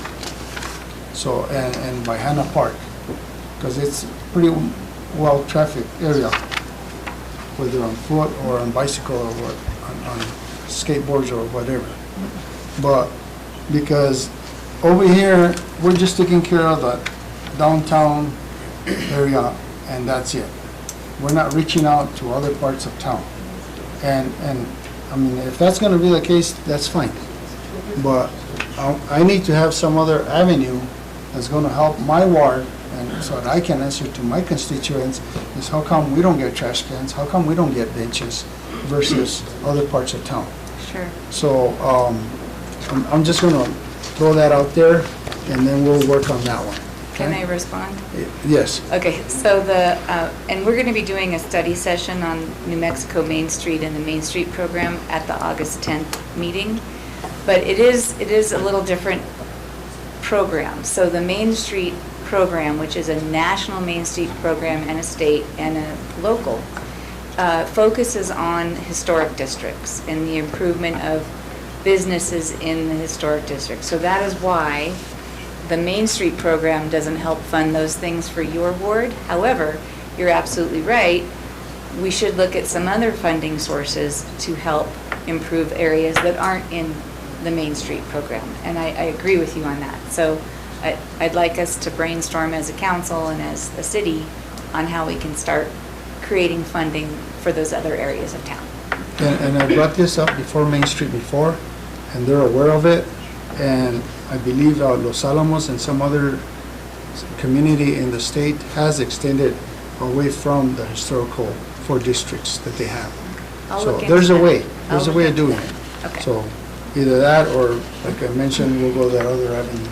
But we do gotta improve other parts of the community and not just the downtown Main Street areas. You know, they're all over town. There's a need for that. Thank you. Thank you, Mr. Olivato. Yes, I do agree with Mr. Montoya's comments, sir. I think we need to reach out to other parks around the city, because all parks need benches, they need this, up at South Pacific, Crestone, but I think you're new in our job, and I think you start looking at that, we can find some way of doing it. I think we need to do that because, as I say, it's Main Street, it's always, we have all kinds of stuff doing, we're working on it, we're doing a good job on it, but we still got to look at around the city. And the thing is that people look at that, our citizens, our kids, our, whatever. But, I think we, by talking about it, I think you can reach out and see what we can do. Thank you. You're welcome. Thank I will you. do that. Barbara? Thank you. Just thinking about extending Main Street to other historical entities. I'm very happy about that. But I would like Main Street to think more out of the box instead of just thinking about buildings like the row houses on South Pacific Street. That's a wonderful thing. But we also have a historical acequia Madre de Las Vegas, and it runs right under Bridge Street. And a lot of people don't even know what an acequia is. We get tourists that don't have a clue. I think it would be wonderful if we could have a tour of that acequia. I used to be a Mayordomo? not a mayordomo, but I did all their, I don't know why they picked me, but I got to read all the legal stuff and then try to explain it to them. But anyway, I was very involved. Anyway, and so I think that's something that we need to also add. We have the 1885 Kilgan organ at Our Lady of Sorrows Church. We have all kinds of different things that don't quite fit into like, oh, this is a building that was built in, 1863 or whatever. We have the acequias, we have Vicente Silva's house on Moreno Street. Those are some of the things that are not being thought of, and I would just like to request Reina and Stella, Cindy, everybody on the board to think about those things. Las Vegas is a fantastic place that has so many wonderful historical things that occurred here. We had a German prisoner of war camp. If you go to the bridges that those prisoners built and you look under the bridge, there are rock formations in the form of swastikas. That could be another tourist attraction. People might want to see those. Of course, it's not the easiest thing to get down there under the arroyo, to look at everything. But those are some of the things that I would like to see made a part of our tourism, pool for tourists, because we're missing out on a lot of those things that are historical. Camp Luna, all of those areas need to be thought about for tourism also. So I think Main Street does a great job within the parameters of Main Street, but you also have communication with other entities, and those entities promote tourism, and I think we need to promote tourism, historical tourism, so that people can come in and see what Las Vegas is really all about. Thank you, Mr. Mayor. Thank you. Mr. Mayor, I just want to, I know this is going back to the contract, but it also covers what Councilor Montoya was asking, within this scope here that, that we're discussing right now. And I guess this word would probably be, to the board, and I just want to use this example, Leo is our city manager, and he's in charge of the day-to-day operations, which like Michael would be with you guys. And I really, really, really want to express that I think that the board needs to be a little more involved, because like item number 8 in the current contract, that expired in June 30th, and I know this is, what we had said, Main Street de Las Vegas will explore ways to enlarge its district. Main Street de Las Vegas will explore ways to grow its boundaries. And To me, that was kind of like a simple, We did that. okay. That's completed. And it's not, yeah, it's Okay. completed, it's not quite as simple, it requires some legislature work, so it's not quite as simple. So we're working. Okay, but I hadn't seen it, I don't know if maybe Leo So done that's it, what but I we're gonna hadn't. present on. Oh, okay, That's okay, for okay. August. Okay, all right. Thank you. And that meeting is August 10th? Okay. Thank you. So with that, Mr. Mayor, I make a motion to reject lodger's tax funding in the amount of $40,000.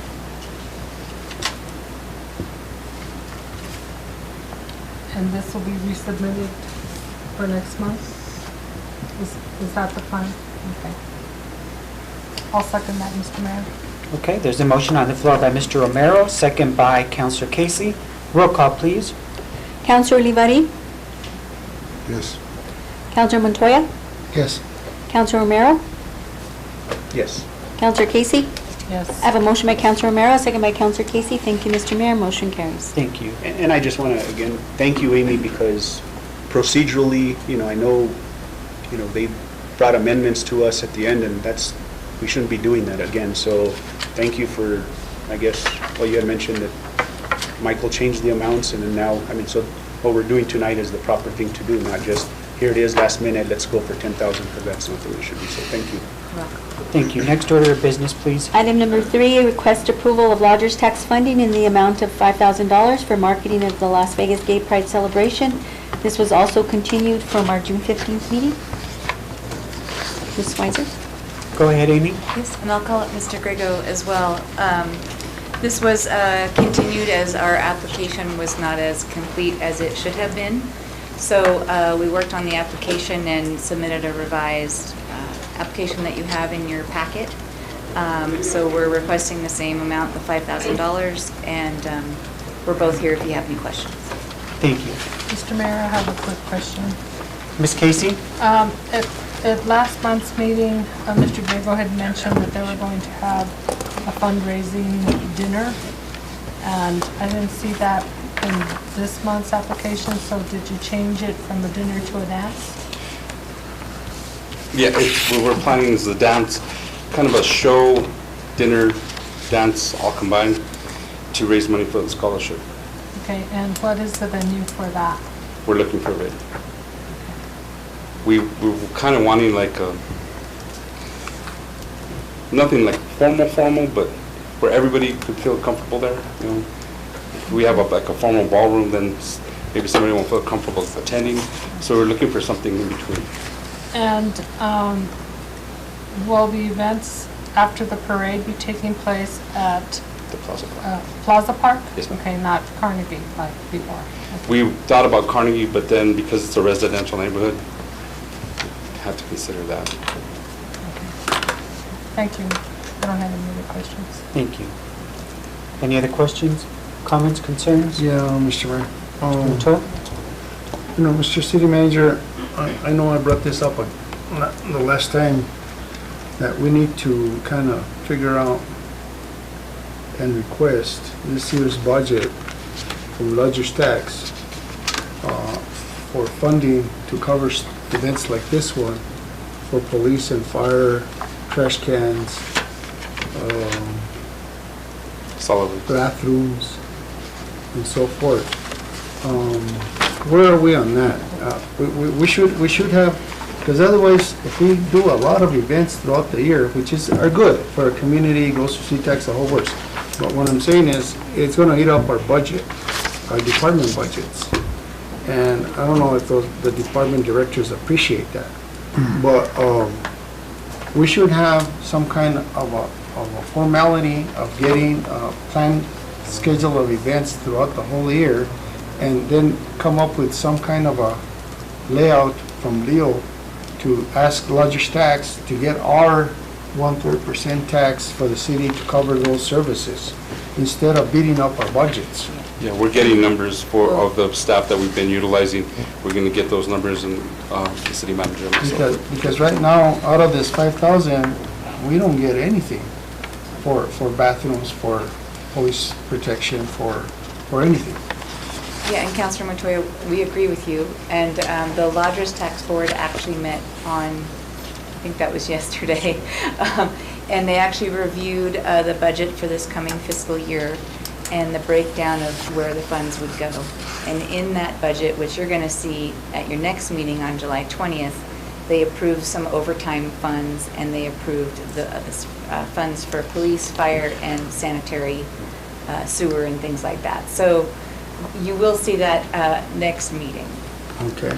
And you're I don't correct. know if that number has to be by event? Yeah, it Like should we- be. Like we get 10% lodgers tax every event, depends what size or what amount we're getting, or they're getting. You know, if there's an event that's worth 28,000, well, we should get a little bit more. If it's an event for 5,000, well, there ought to be a scale. So we didn't set it up that way this year. This year, we've looked at, we've asked the departments that work the events, such as police and fire and parks, to keep track of their man hours this year. So we've done an estimate of that number for this fiscal year budget. But as we go through this year and look at it again, we could look at maybe doing a percentage next year if we feel like it's not quite working the way we're doing it this year. And may I just suggest that it be done for everything, Salute the Troops, the Mother's Day event, all of them, because they're all taxing, not only this event, but every single event that we have on the plaza, we run into the same things, so, and, you know, maybe decide which events we want to have and which ones we don't, or which ones we can do or which ones we can't. And so, with any of those events. Because another thing that behind my head, it's saying, you know, we're beating up our people. We're beating up our police force by giving them so much overtime, or utilities, or trash, or solid waste people. You know, they get tired too, you know, but maybe we should start being a little bit selective, or, you know, framing throughout the year and so forth. The other thing I was gonna ask you on this event, so I've been to some of these parades, and they're a little bit, sometimes the dress code is not there. So, and then there's a lot of young children that go to these parades. I was shocked that one of the first ones that I went to, you know. So how are you guys gonna control that? Or is there any, that's freedom of speech or what? Or- We haven't sent out the parade applications, but for the parade, there'll be a strict rule of what's not acceptable and what is. Decency wise, Yes. so forth? Okay. And then I guess you guys got the music events scheduled out and everything?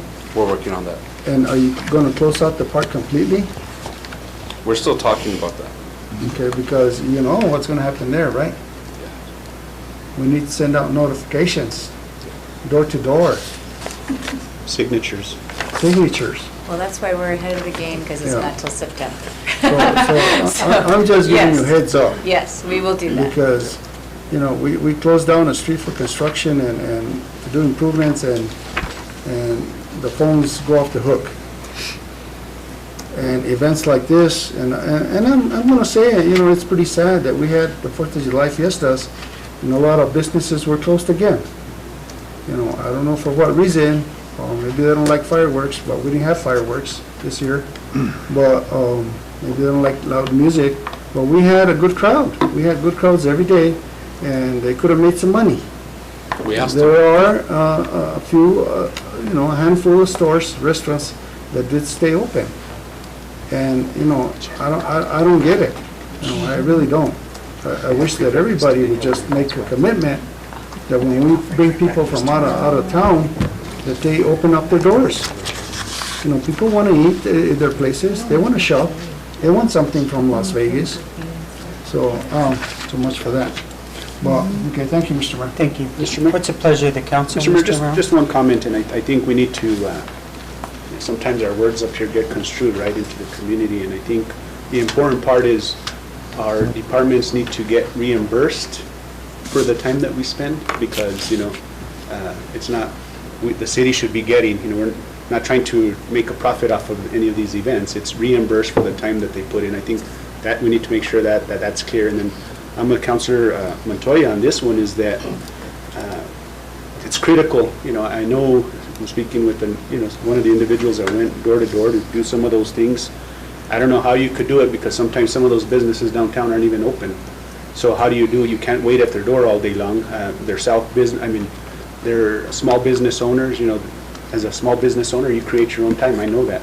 You know, so you can work when you want and do that, but there has to be some type of way, because they're going to say they didn't get it, and you know, you went 2 or 3 times, and that's unfortunate, and it looks like we're not doing our job. So, I mean, however you guys could be, creative. I think signature is important, but if not, My plan was to maybe Chief could lend you one of the lapels, and we have evidence that you went and did your duty. My plan, Councilman, was to design the letter that would go out to all the businesses and include it in the utility bill. So that way, not only the businesses, but everybody in Las Vegas will get it, and everybody who receives a utility bill will get the notice. And that way, there's no denying that they got it, because it went to every person in Las Vegas. And this is kind of a bit off topic, but I'm going to say it. I think we really need, I see Clint back there, and I went to an event, and he was up there dancing and that, and I think that's great for the PD, and if we can get a firefighter up there too, you know what I mean? I saw some of the footage, how people like it, and that's what people want to see. They want to see our fire and our police interacting with the community. So I just got to throw that out there, because I just see Not that. everybody. I had a constituent that complained about that. Mr. Grego, If I may, that officer's back there, Yeah, he was the one, he's How many- heavily involved in the community and along with Chuck. yeah, that's good. Mr. Montoya? how many vendors are you gonna have? For Salute, we'd like 4. For- For Gay Pride, probably maybe not more than 4. Okay, so can you do me a favor? Maybe you should consider just closing off the south end instead of the whole park, We won't have to close off the... or you won't have to No. close I mean, off? it's just we want the No. traffic. Oh, okay. We won't. Come on, Mayor, think big. We won't need to. Well, because this last time there was a safety issue, so, Yeah, and there was vendors. like, we close it like we do Friday al fresco, just the one side, so Yeah. people can walk back and forth safely, but we want the traffic to go around. Okay. I'll entertain a motion at this point. Thank you. We have a long agenda, and we're going to go through this swiftly tonight, so thank you. I'll entertain a motion. Mr. Mayor, motion to approve. Second, Mr. Mayor. There's a motion on the floor by Mr. Romero, second by Ms. Casey. Roll call, please. Counselor Olivari? No. Counselor Casey? Yes. Counselor Montoya?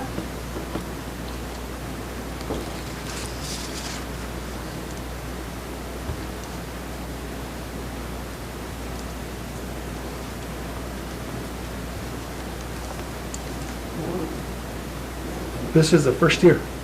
No. No? Well, the first year that it's sponsored by the city. No, let's see.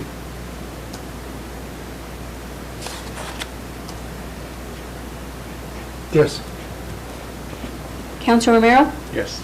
I have a motion by Counselor Romero, a second by Counselor Casey. Thank you, Mr. Mayor. Motion carries. Thank you. Next order of business, please. Moving on. Thank you, Chuck. Thank you, Amy. Thank you. Item number 4, request approval of Resolution 22-32. This is a budget adjustment. We have our interim finance director, Dominic Chavez. Dominic, welcome, and thank you for all your hard work with the Yes, sir. budgets. Good evening, Mr. Mayor and Council. I'm here to seek approval for Resolution 2232 budget adjustment.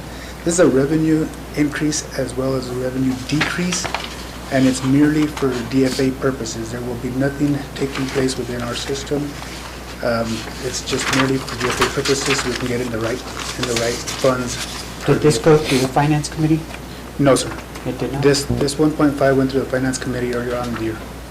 Very well. This- It's a pleasure of the council. Mr. Mayor, make a motion to approve resolution 22-32. This is a motion by Mr. Romero, second by Mr. Romero, by Mr. Montoya. Roll call, please. Counselor Casey? Yes. Counselor Montoya? Yes. Counselor Romero? Yes. Counselor Olivari? Yes. I have a motion by Counselor Romero, a second by Counselor Montoya. Thank you, Mr. Mayor. Motion carries. Thank you. Thank you, you, Mr. Dominic. Mayor. I appreciate you being here. I appreciate all your hard work. Appreciate you, thank you. Thank you.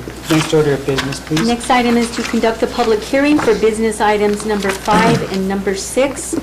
Mr. Mayor, I make a motion to enter a public hearing for Yes. business items 5 and 6. There's a motion to enter public hearing for items 5 and 6. Second, Mr. Mayor. Second by Ms. Casey. Roll call, please. Counselor Montoya? Yes. Counselor Olivetti? Yes. Counselor Romero? Yes. Counselor Casey? Yes. I have a motion by Counselor Romero, second by Counselor Casey. Thank you, Mr. Mayor. Motion carries. Thank you. Mr. Aaron? Is anyone going to be speaking on these two items? Where's Maria? Mr. Crispin? We were conferring, we're sorry. Okay. Mrs. Tice? Or what's her name? Perea? Mrs. Perea?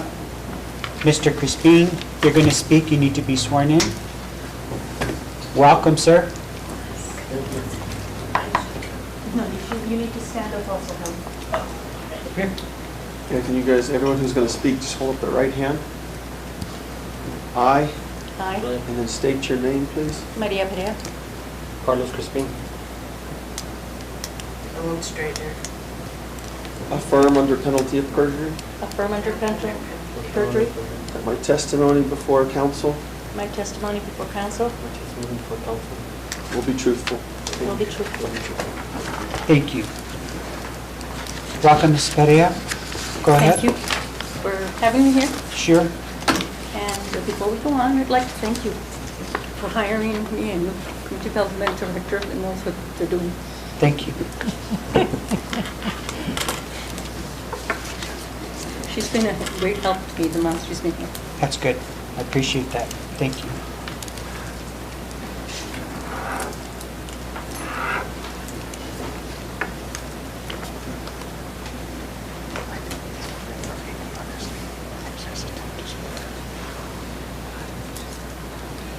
Go ahead. Okay, today, first item is a approval and the adoption of ordinance number 2205 for a zone change from an R1 single-family residential zone to an R2 multifamily residential zone for property located at 1227 6th Street, Las Vegas, New Mexico. The application was submitted by Helen J. Strader, applicant owner, and the purpose of the zone change is to allow the owner to construct a two-story studio apartment at the rear of the property next to the existing garage. The Planning and Zoning Commission held a public hearing on Tuesday, May 31st, and recommended that this project be submitted to City Council for approval. Thank you. Any questions? I have one, Mr. Mayor. Ms. Casey?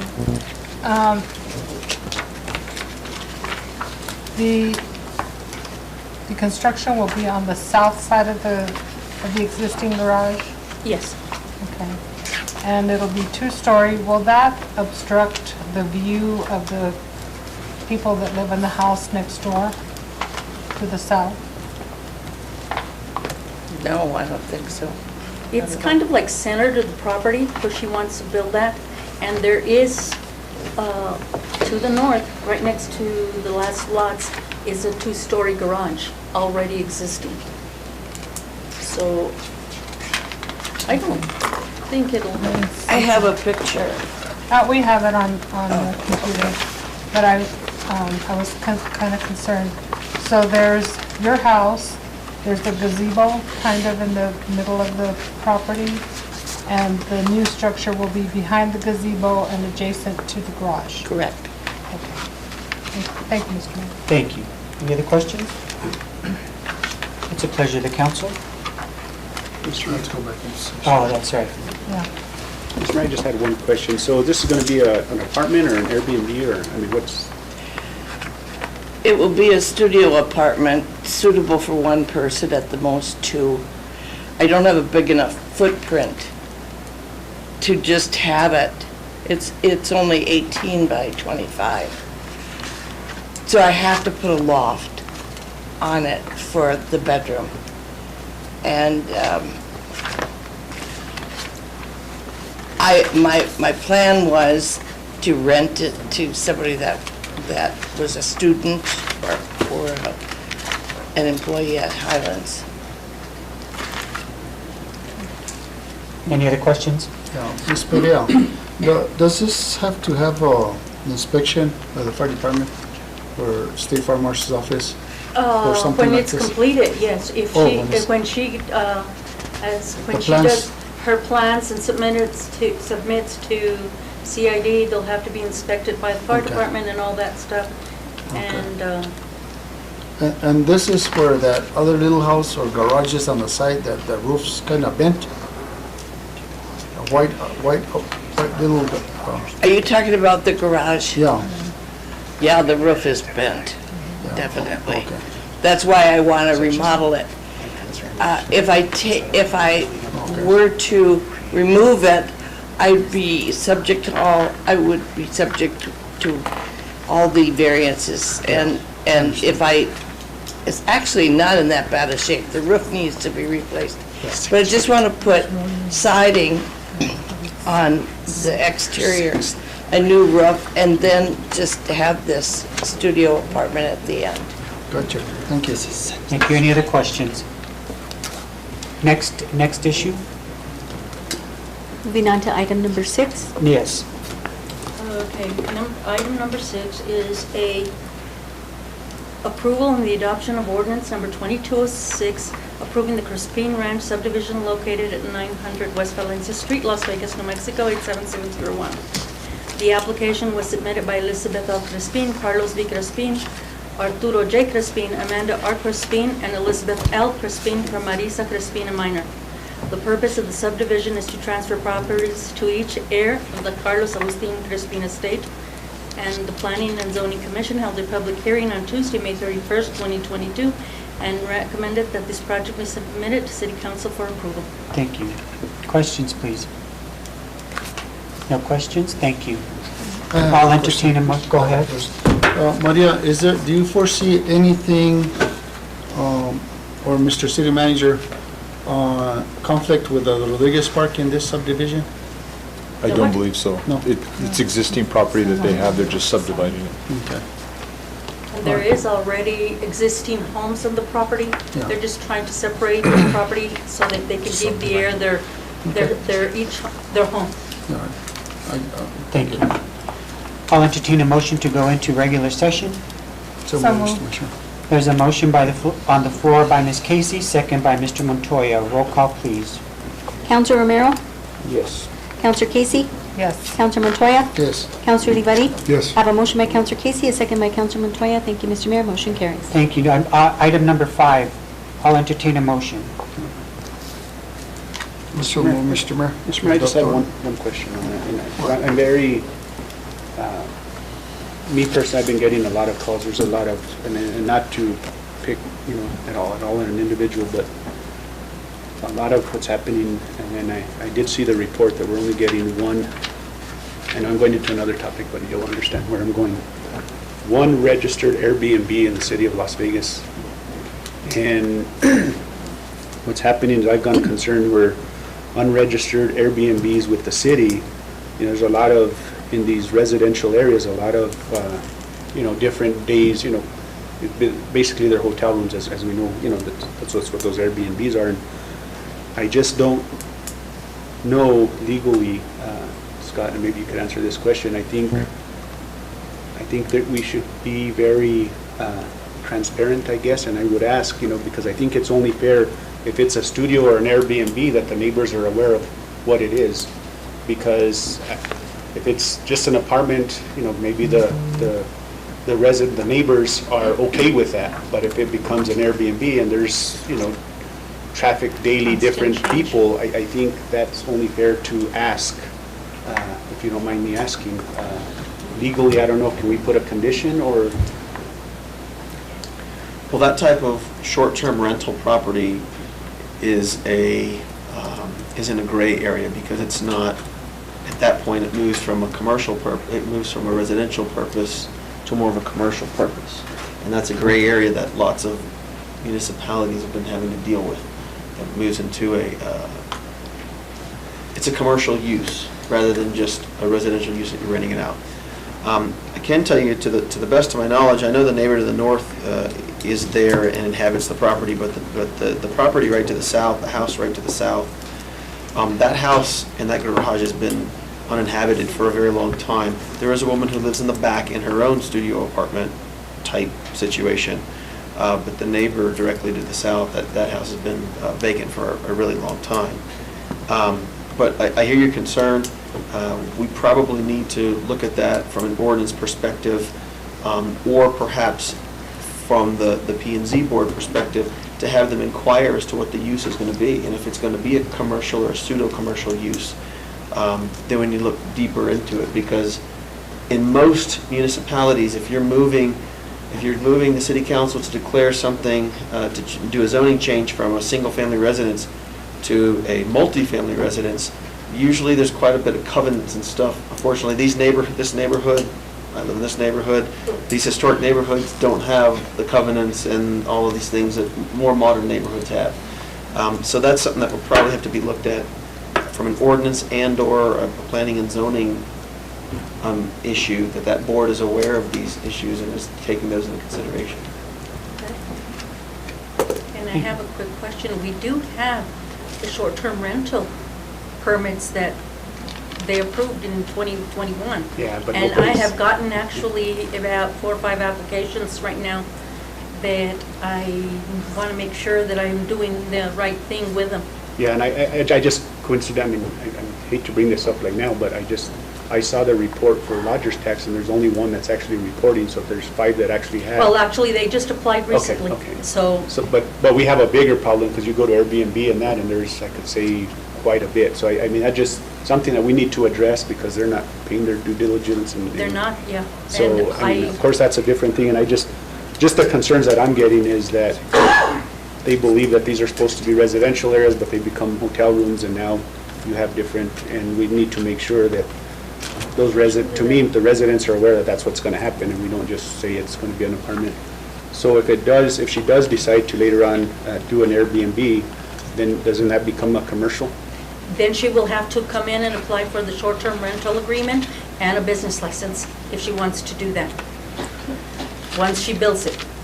You know, you might make the short-term rental license contingent upon the neighbors signing off on it, or having some type, at least having a notice and input period. Well, you usually do if it's a zone change anyway.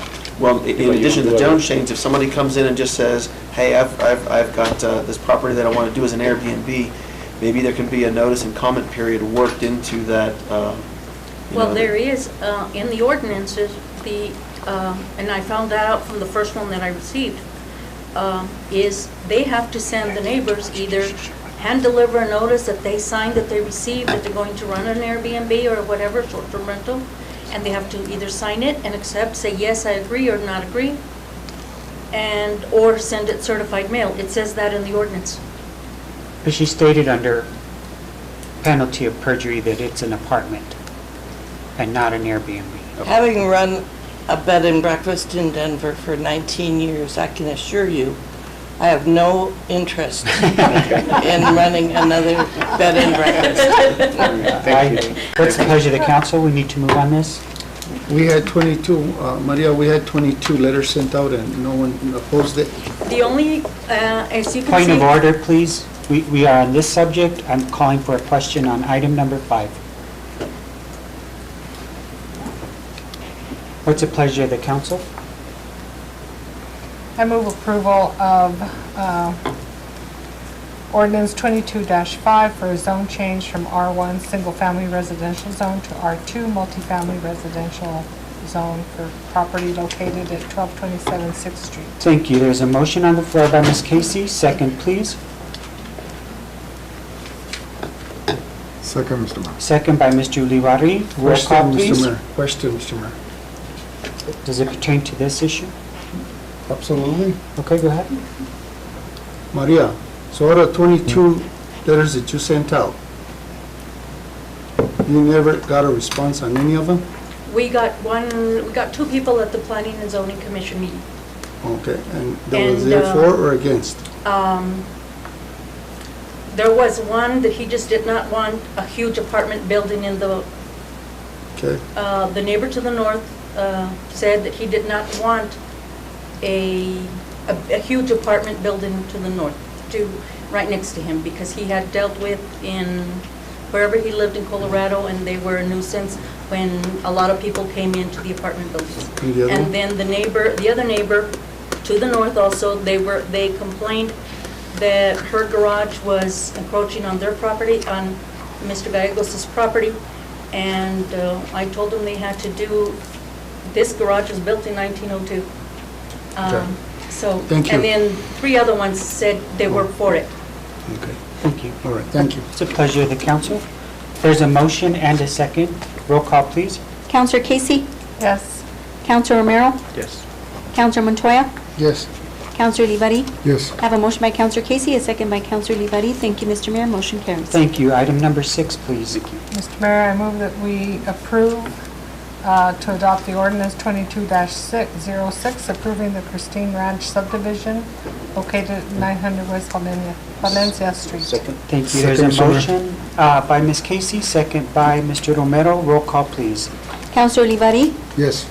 Counselor Casey? Yes. Counselor Montoya? Yes. Counselor Romero? Yes. I have a motion by Counselor Casey, a second by Counselor Romero. Thank you, Mr. Mayor. Motion carries. Thank you. Thank you, Mr. Crispin. Thank you, Helen, for being here. Appreciate you. Thank you, all of you. Thank you. Next order of business, Item please. 7, request approval of resolution number 22-30 to apply for a match waiver for the Municipality Cooperative Agreement Grant in the amount of $16,667. We have our Public Works Director on Make the a line. motion to approve resolution 22-30. Thank you. There's a motion on the floor by Mr. Romero. Second, please. Second, Mr. Mayor. Second by Mr. Olivari. Roll call, please. Counselor Montoya?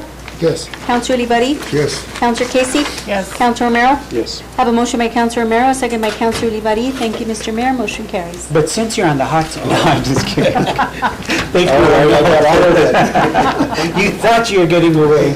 Bye, Mr. Crispin. Item number 8, request approval of resolution number 22-35, repealing and replacing resolution 22-23. We have our city attorney, Scott Aaron. Mr. Aaron, welcome. Thank you.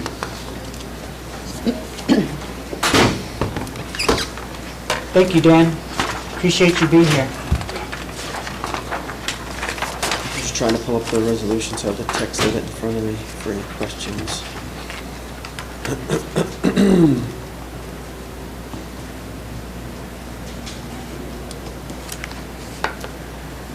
The short of it, the substance of what this resolution is about is, it came to the attention of the city through the State Attorney General's office that having a fifth counselor, or having any counselor that's elected at large, as opposed to state law, and having more than one counselor per ward or per district is what the state law says, is also against state law.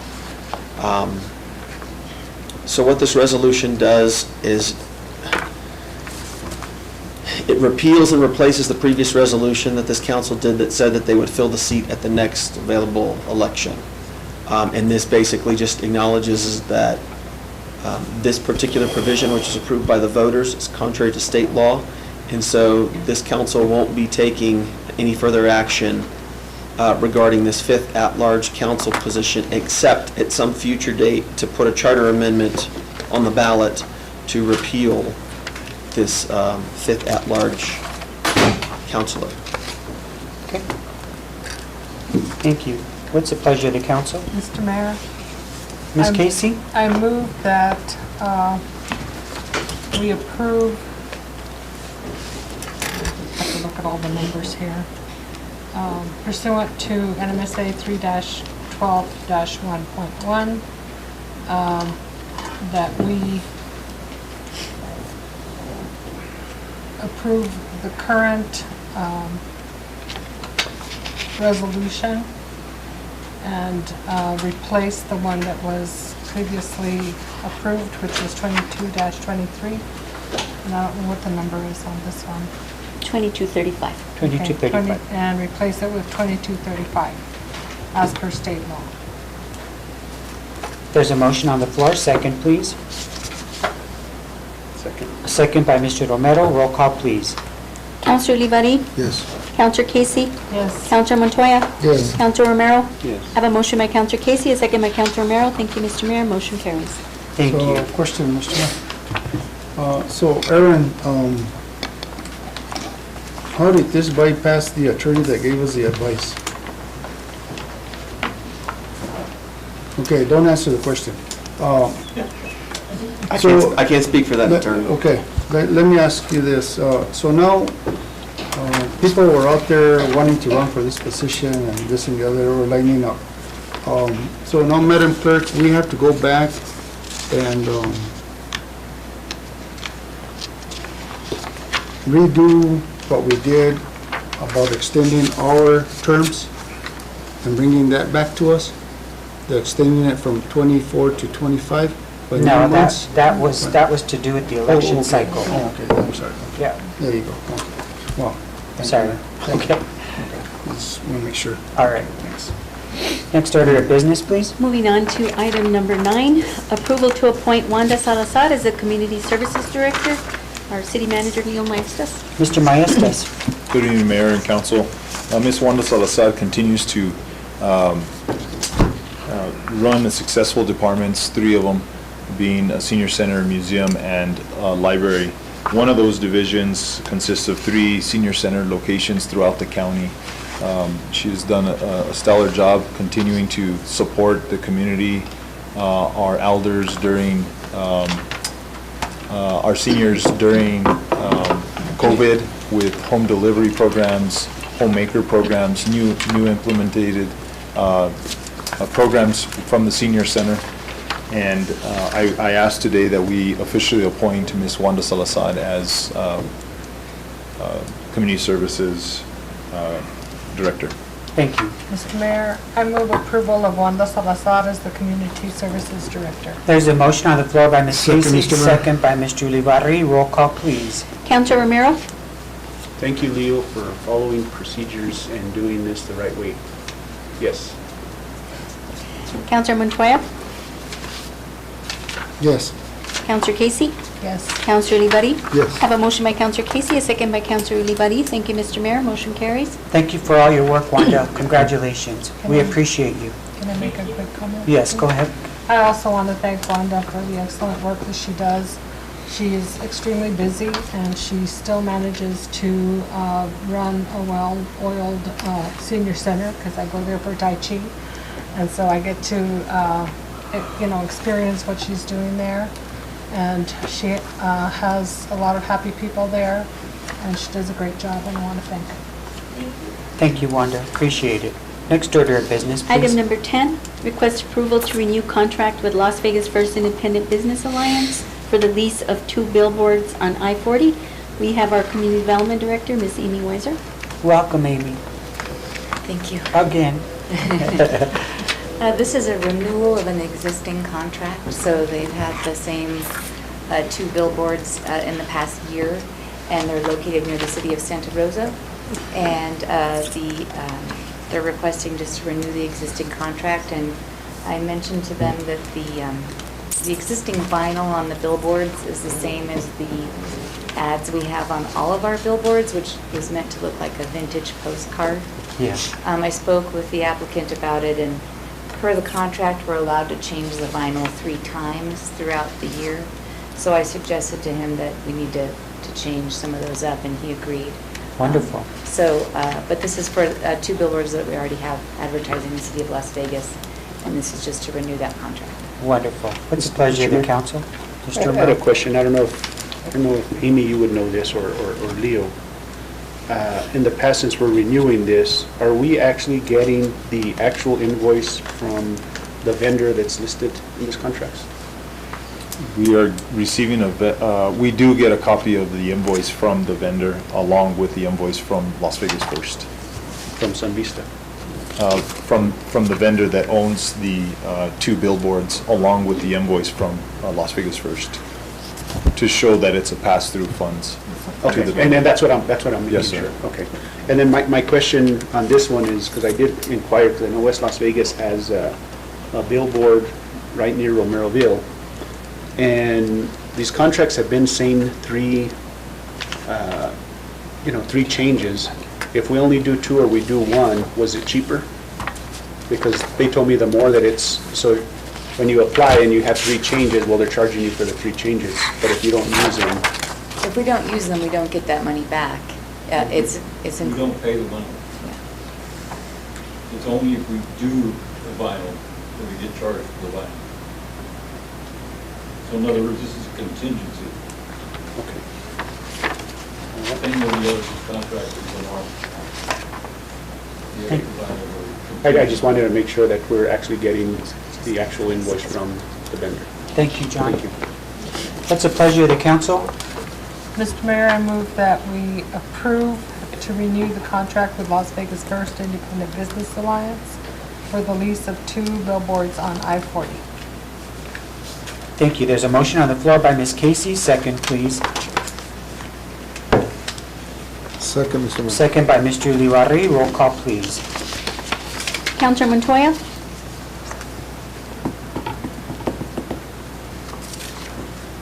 Yes. Counselor Ulibarri? Yes. Counselor Romero? Yes. Counselor Casey? Yes. I have a motion by Counselor Casey, a second by Counselor Ulibarri. Thank you, Mr. Mayor. Motion carries. Thank you. Next order of business, please. Item number 11. Thank you, Amy. Request approval of Resolution 22-36, a resolution authorizing temporary overtime pay to FLSA exempt employees during the response to certain emergencies. We have Counselor Romero presenting this item. Thank you. Thank you, Mr. Goodman. Thanks for being here. Mr. Mayor, councilors, I just wanted to submit this in discussions with, during the fires. I know I had kind of briefly kind of made you guys aware of this, not opportunity, but being that it was declared an emergency, there was the option where any exempt staff that we're paying, that we're working overtime, that is reimbursable according to FEMA.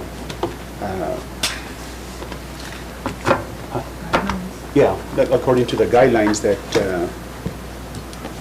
we could do this, but we had to have a policy or an ordinance in place.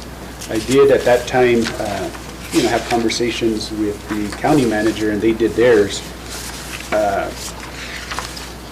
This one that you see before you was amended to meet, the needs of the city, to address ours. I know the counties had issues about,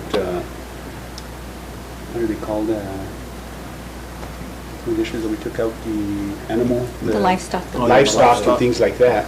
So we, Scott and Cassandra had conversations and removed that. I don't know if you guys have any questions. I just think that being that the forestry caused this emergency, and we're going to continue to have these emergencies, I think it's only right that, I personally seen, Leo till, I think it was 2 in the morning, fire chief Span, police chief, Maria.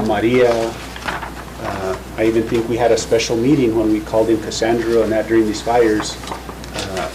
I think that it's only right because this was caused by the emergency that the forestry caused. And again, it's not, this is based off of reimbursement. I don't know if you guys have questions for me. That I think I did as much. How will as I they be can. reimbursed by hour? Would you prorate their hour by their pay that they're getting, by their salary? Or how would you compensate somebody who stays up till 4 in the morning? And I guess that is based off of their salary. What we do is, there's a lot more paperwork, of course, and tracking and making sure, that, again, it just can't be, let's say, for instance, Maria, she's called out to a water leak for the city. It has to be emergency related. Sure. So, FEMA and all the requests, all the documentation that's collected, is going to be reviewed by them. They're not going to allow for us to try to collect Maria, going out for a regular water burst. So can we back pay And that's before the ordinance? No. That's Okay, the so it's from unfortunate here part. on. It's from here on out. Okay, very well. If What's I the may, pleasure Mayor of and the council? council, Yes. through conversations with FEMA, it was identified that an allowable reimbursement would be to have at-will or exempt employees overtime to be claimed towards a declared disaster emergency. Being that we didn't have a policy in effect, we weren't able to claim any of those hours that we put in. Maria and a lot of the individuals that aren't allowed overtime at the moment. So this would be from now moving forward if you Okay. choose to put it in. Great. There has been some concerns that, is there a threshold, or is it gonna be a ton of hours that we weren't expecting, tied to our budget that negatively affect our budget for overtime? So if there's parameters that you would like us to add to this? Yes. That, Would FEMA then reimburse us for that cost? so any overtime that we Right. tie to this, FEMA will now, in this declared disaster. Can will- you designate a wage for exempt employees? Well, they'd be That they tied to would the, be, that they would be compensated a certain dollar amount regardless of what you get paid now? It would be tied to what they're. it's tied to current It's pay tied and to what their Okay. overtime would be. All right. Just- Is that stated in the ordinance? Well, they would, as far as I understand, when the paperwork is submitted, there's documentations of salary and all that you have, I mean, you can't just, create a salary. You have to have the documentation that proves that's what they were getting. So there's a lot of, I mean, the government has their checks and balances. It's not like we could, Yeah. Well, I was just wondering if it would be okay for us to say, if they call back on the emergency, they get X amount per hour.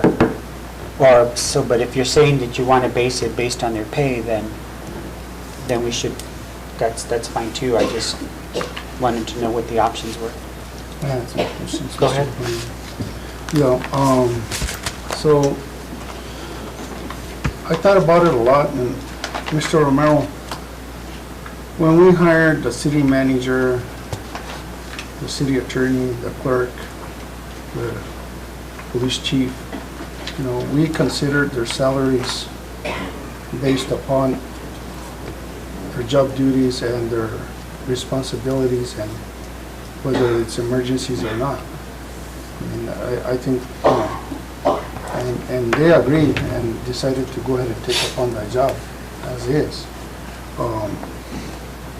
I'm trying to figure out, like, we're at the end of the year, we haven't approved any budget yet for next year, but we haven't included this budget in there for overtime.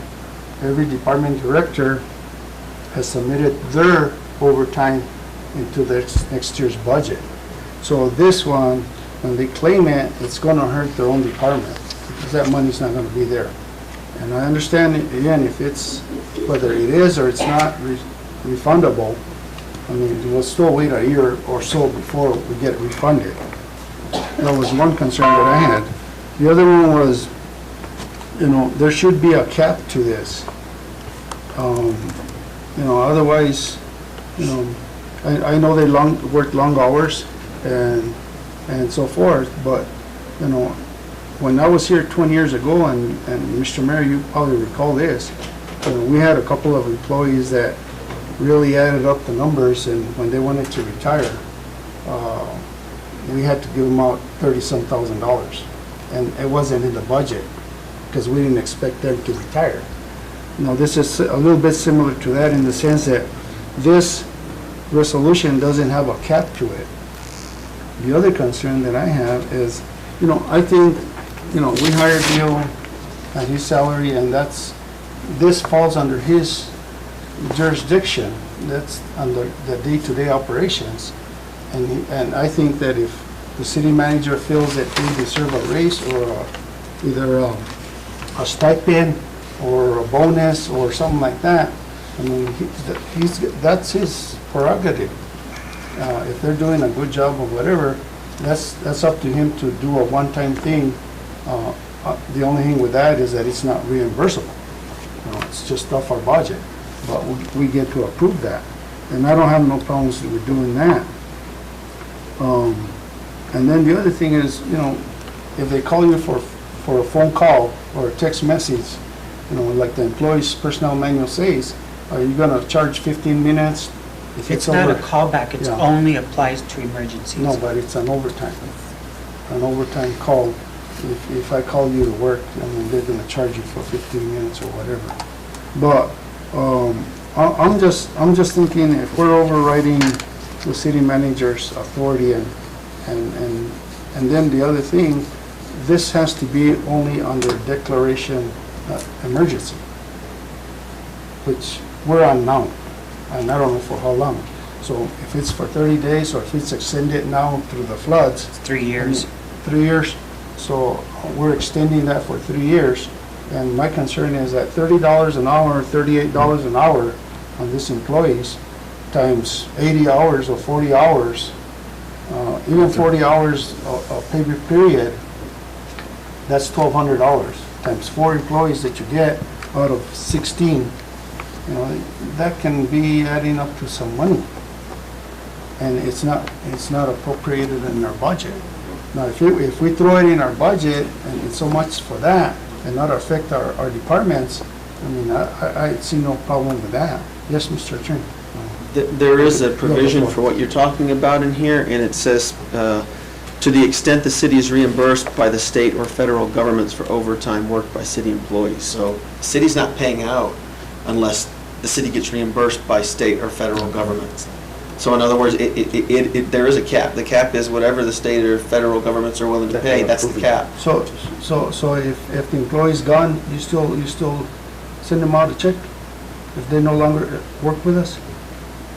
I don't know. And they get reimbursed? Well, if Let's they say did the employee the, is gone next year, and they reimburse us a year later, do you send them a check? we'd have to look to see how the federal law addresses that. But I just wanted to let you know that there was a built-in cap so that the city's not paying out and they're not getting reimbursed. I don't know how the specifics of the payment, because I don't understand, I'm not familiar with the HR and the payment protocols for the federal government in those instances, but I did build that in there, into this, so that if the city's not reimbursed, then the city's not required to pay. I know that's a harsh decision to make, but I anticipated this was going to be an issue. And then the other thing that I look at is, you know, we have employees that are making $11 an hour, $12 an hour.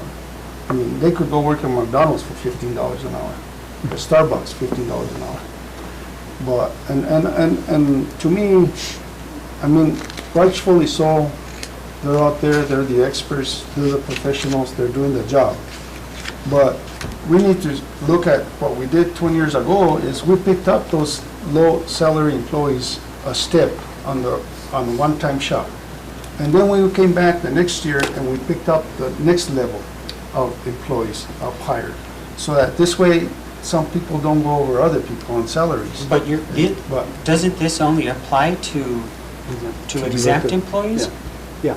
This one. So it's not the hourly employee, it's the No, only exempt I understand that, employees. but what I'm saying is we're spending money up on top and not in the bottom. Then the other thing is, under contracts, we're gonna have to redo them, I guess, in order for them to qualify for this. Because right now, on the contracts that we gave them, that they are approved, it doesn't say anything about. Well, that's where it would be addressed in an overtime. ordinance, The resolution. You would have in the to. resolution. I would say, wouldn't you have to change that contract? No, it would, Under- So I believe there's some language in the contracts that allows you to do that. I want the public to know that I'm not at any point gonna use this to get any further compensation from the city. I'm doing this for my staff that goes out at all hours of the night. And that's for our exempt employees, our directors, most of the time. If we don't have this policy in effect, if this declaration ends tomorrow and we have another catastrophe in the winter and we don't have a policy in effect, then we lose out on those funds that our directors are gonna have to work those hours that they're not normally supposed to be working. Okay, so I completely understand, and I thank you, Leo, for acknowledging that, you know. But I think, Mr. Attorney, I think you will have to revisit those contracts Just do an amendment. and make some amendments, bring them back to us, so that they can qualify for this kind of funding. Well, we'll be happy to look at those, and if we need to make some adjustments, we can do that. We can bring them before you guys, and you guys can, Because as they are, I don't think you can, you know. well, happy to take a look at that. I don't think you have to, because we have a resolution that's guiding us. Well, I mean, it doesn't do any harm to review it in light of the resolution and see if there's anything that's, I also don't think that there's gonna be any conflict, and the reason why is because there's nothing in those 4 contracts that prohibits us, that prohibits those four employees from receiving Any additional- reimbursement for overtime from federal or state agencies. Mr. Mayor? It just strictly deals with what the city's going to pay us. Doesn't have anything to do with what the federal or state government's going to pay us. Are you done, Mr. But Mottola? I'll review it. I'm happy to Okay, review it. well, I would just request, Mr. Mayor, that we put in the language there that it's under the declaration status. It states that it's only during a declaration of emergency, right? No, it doesn't say that. Yeah. Whereas the city has suffered and will, for the foreseeable future, continue to suffer from the Hermit's Peak and Canyon wildfires and the flood-related risks and other risks resulting from wildfires, collectively the emergencies and Yeah, that's what I say. The only thing is I would add that it would be only during declaration emergencies. Can add that in? Yeah. If you want to That make way- an that approval way- with that amendment, I can add in and other declared emergencies. That way it's specific that it covers declared emergencies. Yes, Yeah. declared. Mr. Because Mayor? that way it's not just any emergency. Mr. Merrill? Mr. Mayor, and I just want to add, this comes from Montoya, is that, yes, I think all our directors, and I'm going to disagree, with Leo. Me too. I think everybody, this, yes, they have their salary and they're supposed to be available 24/7 if we need them. But again, this emergency was created by the federal government. So why should the city take upon, and these other individuals, they could, say they're sick, you know what I mean? But I've seen it firsthand, they're there through the fires, through everything, the amount of time that they put in, I don't even know if some of them got sleep, honestly, you know what I mean? And even to where we had an emergency meeting here, we had, Cassandra and we had others here that, this wasn't a natural emergency that, we had something happen that normally happens. This was caused by the fires, and we're doing, as a result, we're having to deal with floods. I passed by yesterday about 12 o'clock, I saw all the fire personnel, police personnel, the city manager. The regular employer have already gotten their overtime and are already in the works of getting the reimbursement. The city's getting that. But it's totally, this is a federal, this CF. We're already getting reimbursements? For the other employees that are We're working. submitting, we have to turn in all that stuff to FEMA to get reimbursements. We haven't received it, but we're tracking those hours so that we We're can tracking the receive hours it. right Yes, now. sir. But you haven't received it. No, sir. And I think what's different here in this situation is that, even us as elected officials, we never served during maritime, per se.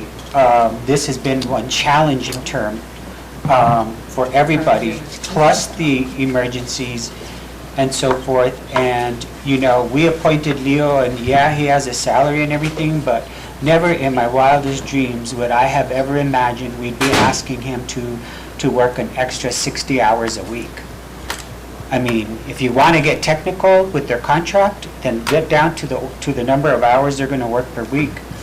But in this case, none of us chose to be employed during an emergency like this, or to serve, and it's caused a lot of work and rework for a lot of people.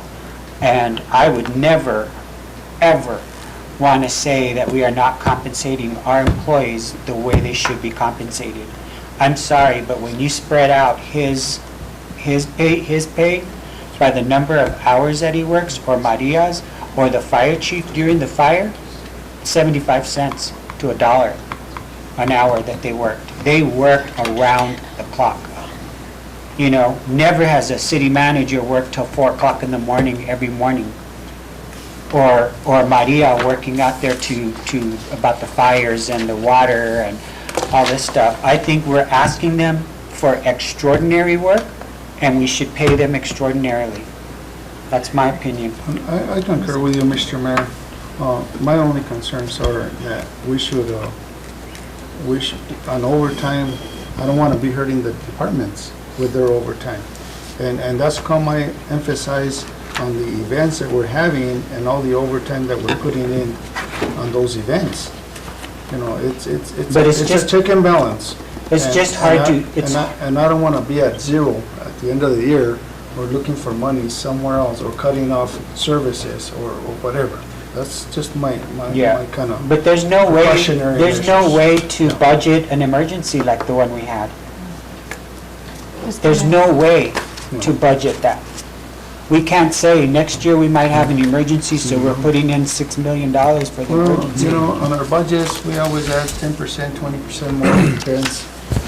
Last year, we had 30% in an economic development director's department. So we had, at the rec center, we had, you know, so many thousands of dollars there. So, I mean, there's ways of doing stuff. I just don't want to come out short at the end of the year. Ms. Casey? Thank you. Thank you. I just have a question for our city attorney. Can we just change the title of the resolution to say a resolution authorizing temporary overtime pay to FLSA exempt employees during the response to declared emergencies rather than just certain emergencies? Yes. That's a good point. Okay. So the motion comes. I would like to make that motion that we change from certain to declared. Second, then, sure. There's a motion on the floor by Ms. Casey, second by Mr. Romero. Roll call, please. Counselor Olivari? Yes. Counselor Casey? Yes. Counselor Romero? Yes. Counselor Montoya? Yes. I have a motion by Counselor Casey, a second by Counselor Romero. Thank you, Mr. Mayor. Motion carries. Thank you. I appreciate that. Well, I think that would kind of clarify specifically that it's not just, like, you know, somebody calls Leo and says, you know, they knocked down the billboard and, you know, from a Sure. whatever, you know. And there's a time period. Yeah, and this is a super duper horrible emergency that we don't want to have to go through, but, you know, we ask a lot of our employees. And I know that if I had been in Maria's position, I would not have been a very happy camper having to be out there, you know, standing, getting my face burned and inhaling smoke at the watershed. The same thing with Leo. I wouldn't want to have to drive around town because people think they're going to drown in their own yards, and he's trying to do something to help people and to mitigate the situation. The same thing with our police chief. I think we need to make sure that these people are compensated. And, you know, quite frankly, they're going to have to wait for their money if it's coming from the feds because the feds are so slow. So I don't think we're going to be losing any money right offhand, you know, unless we decide to, if we had decided to say, okay, we'll pay you now for your overtime, and then we'll just wait until we get that money as a reimbursement to the city. But this is not what that says. This says that we pay them when the money comes in. Yeah. And so I don't think we're gonna be particularly, you know, breaking the bank, so to speak, in my opinion. When I met with, what's her name, Laura from FEMA? What was her name? Laura Forbes. Laura Forbes. She was the one who brought this to my attention. And she's saying because of the emergency, that the payments are coming in. Good. Everything's on a fast track. And because I asked her, you know, will this be 5 years, 10 years, you know, what? And she said they're approving payments as they come in because of the state of emergency. And they'll be reimbursed at some point by another agency. So I don't know how long, but And another point, you know, I don't think it's fair for people who are exempt employees to, I mean, everybody goes the extra mile in working, but I don't think it's fair for our exempt employees to, I mean, they're not going just the extra mile, they're going like the extra 1,000 miles for us, you know? And they need to be compensated, I'm sorry. You know, we need to, they've done a fabulous job. I think everybody should be commended for everything they've done. They've worked under horrible circumstances. They've had to make decisions in a split second and hope that, it's for the best. And they're doing everything they can, and they need to be compensated. And if we have an opportunity to get money from the feds to pay them, I think we should. Thank you.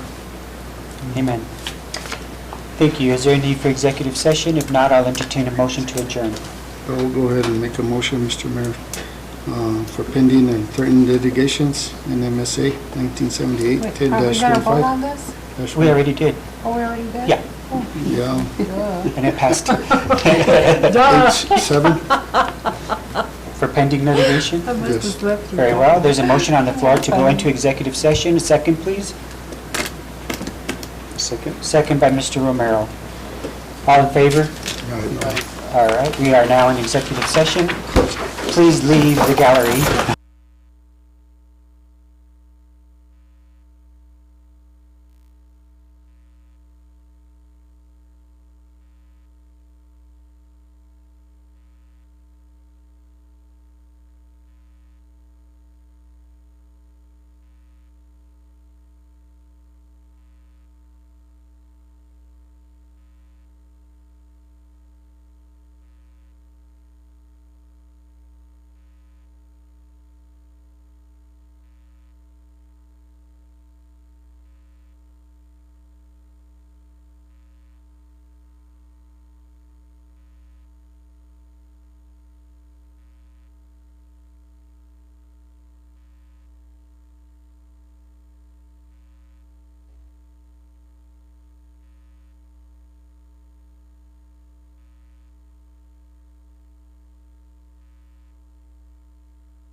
Ready? Ready. Mr. Mayor, I move that we go back into regular session after having been in executive session to discuss Possible. possible litigation. I don't have my numbers. Thank you. Okay. Second? Second. There's a motion on the floor by Ms. Casey, second by Mr. Montoya. All in favor? Aye. Aye. Motion to adjourn, Mr. Mayor. Motion to adjourn, Second. second by Ms. Julie Barry. All in favor? Aye. Aye. Aye. Aye, Motion aye, aye. carries. Aye, aye, aye.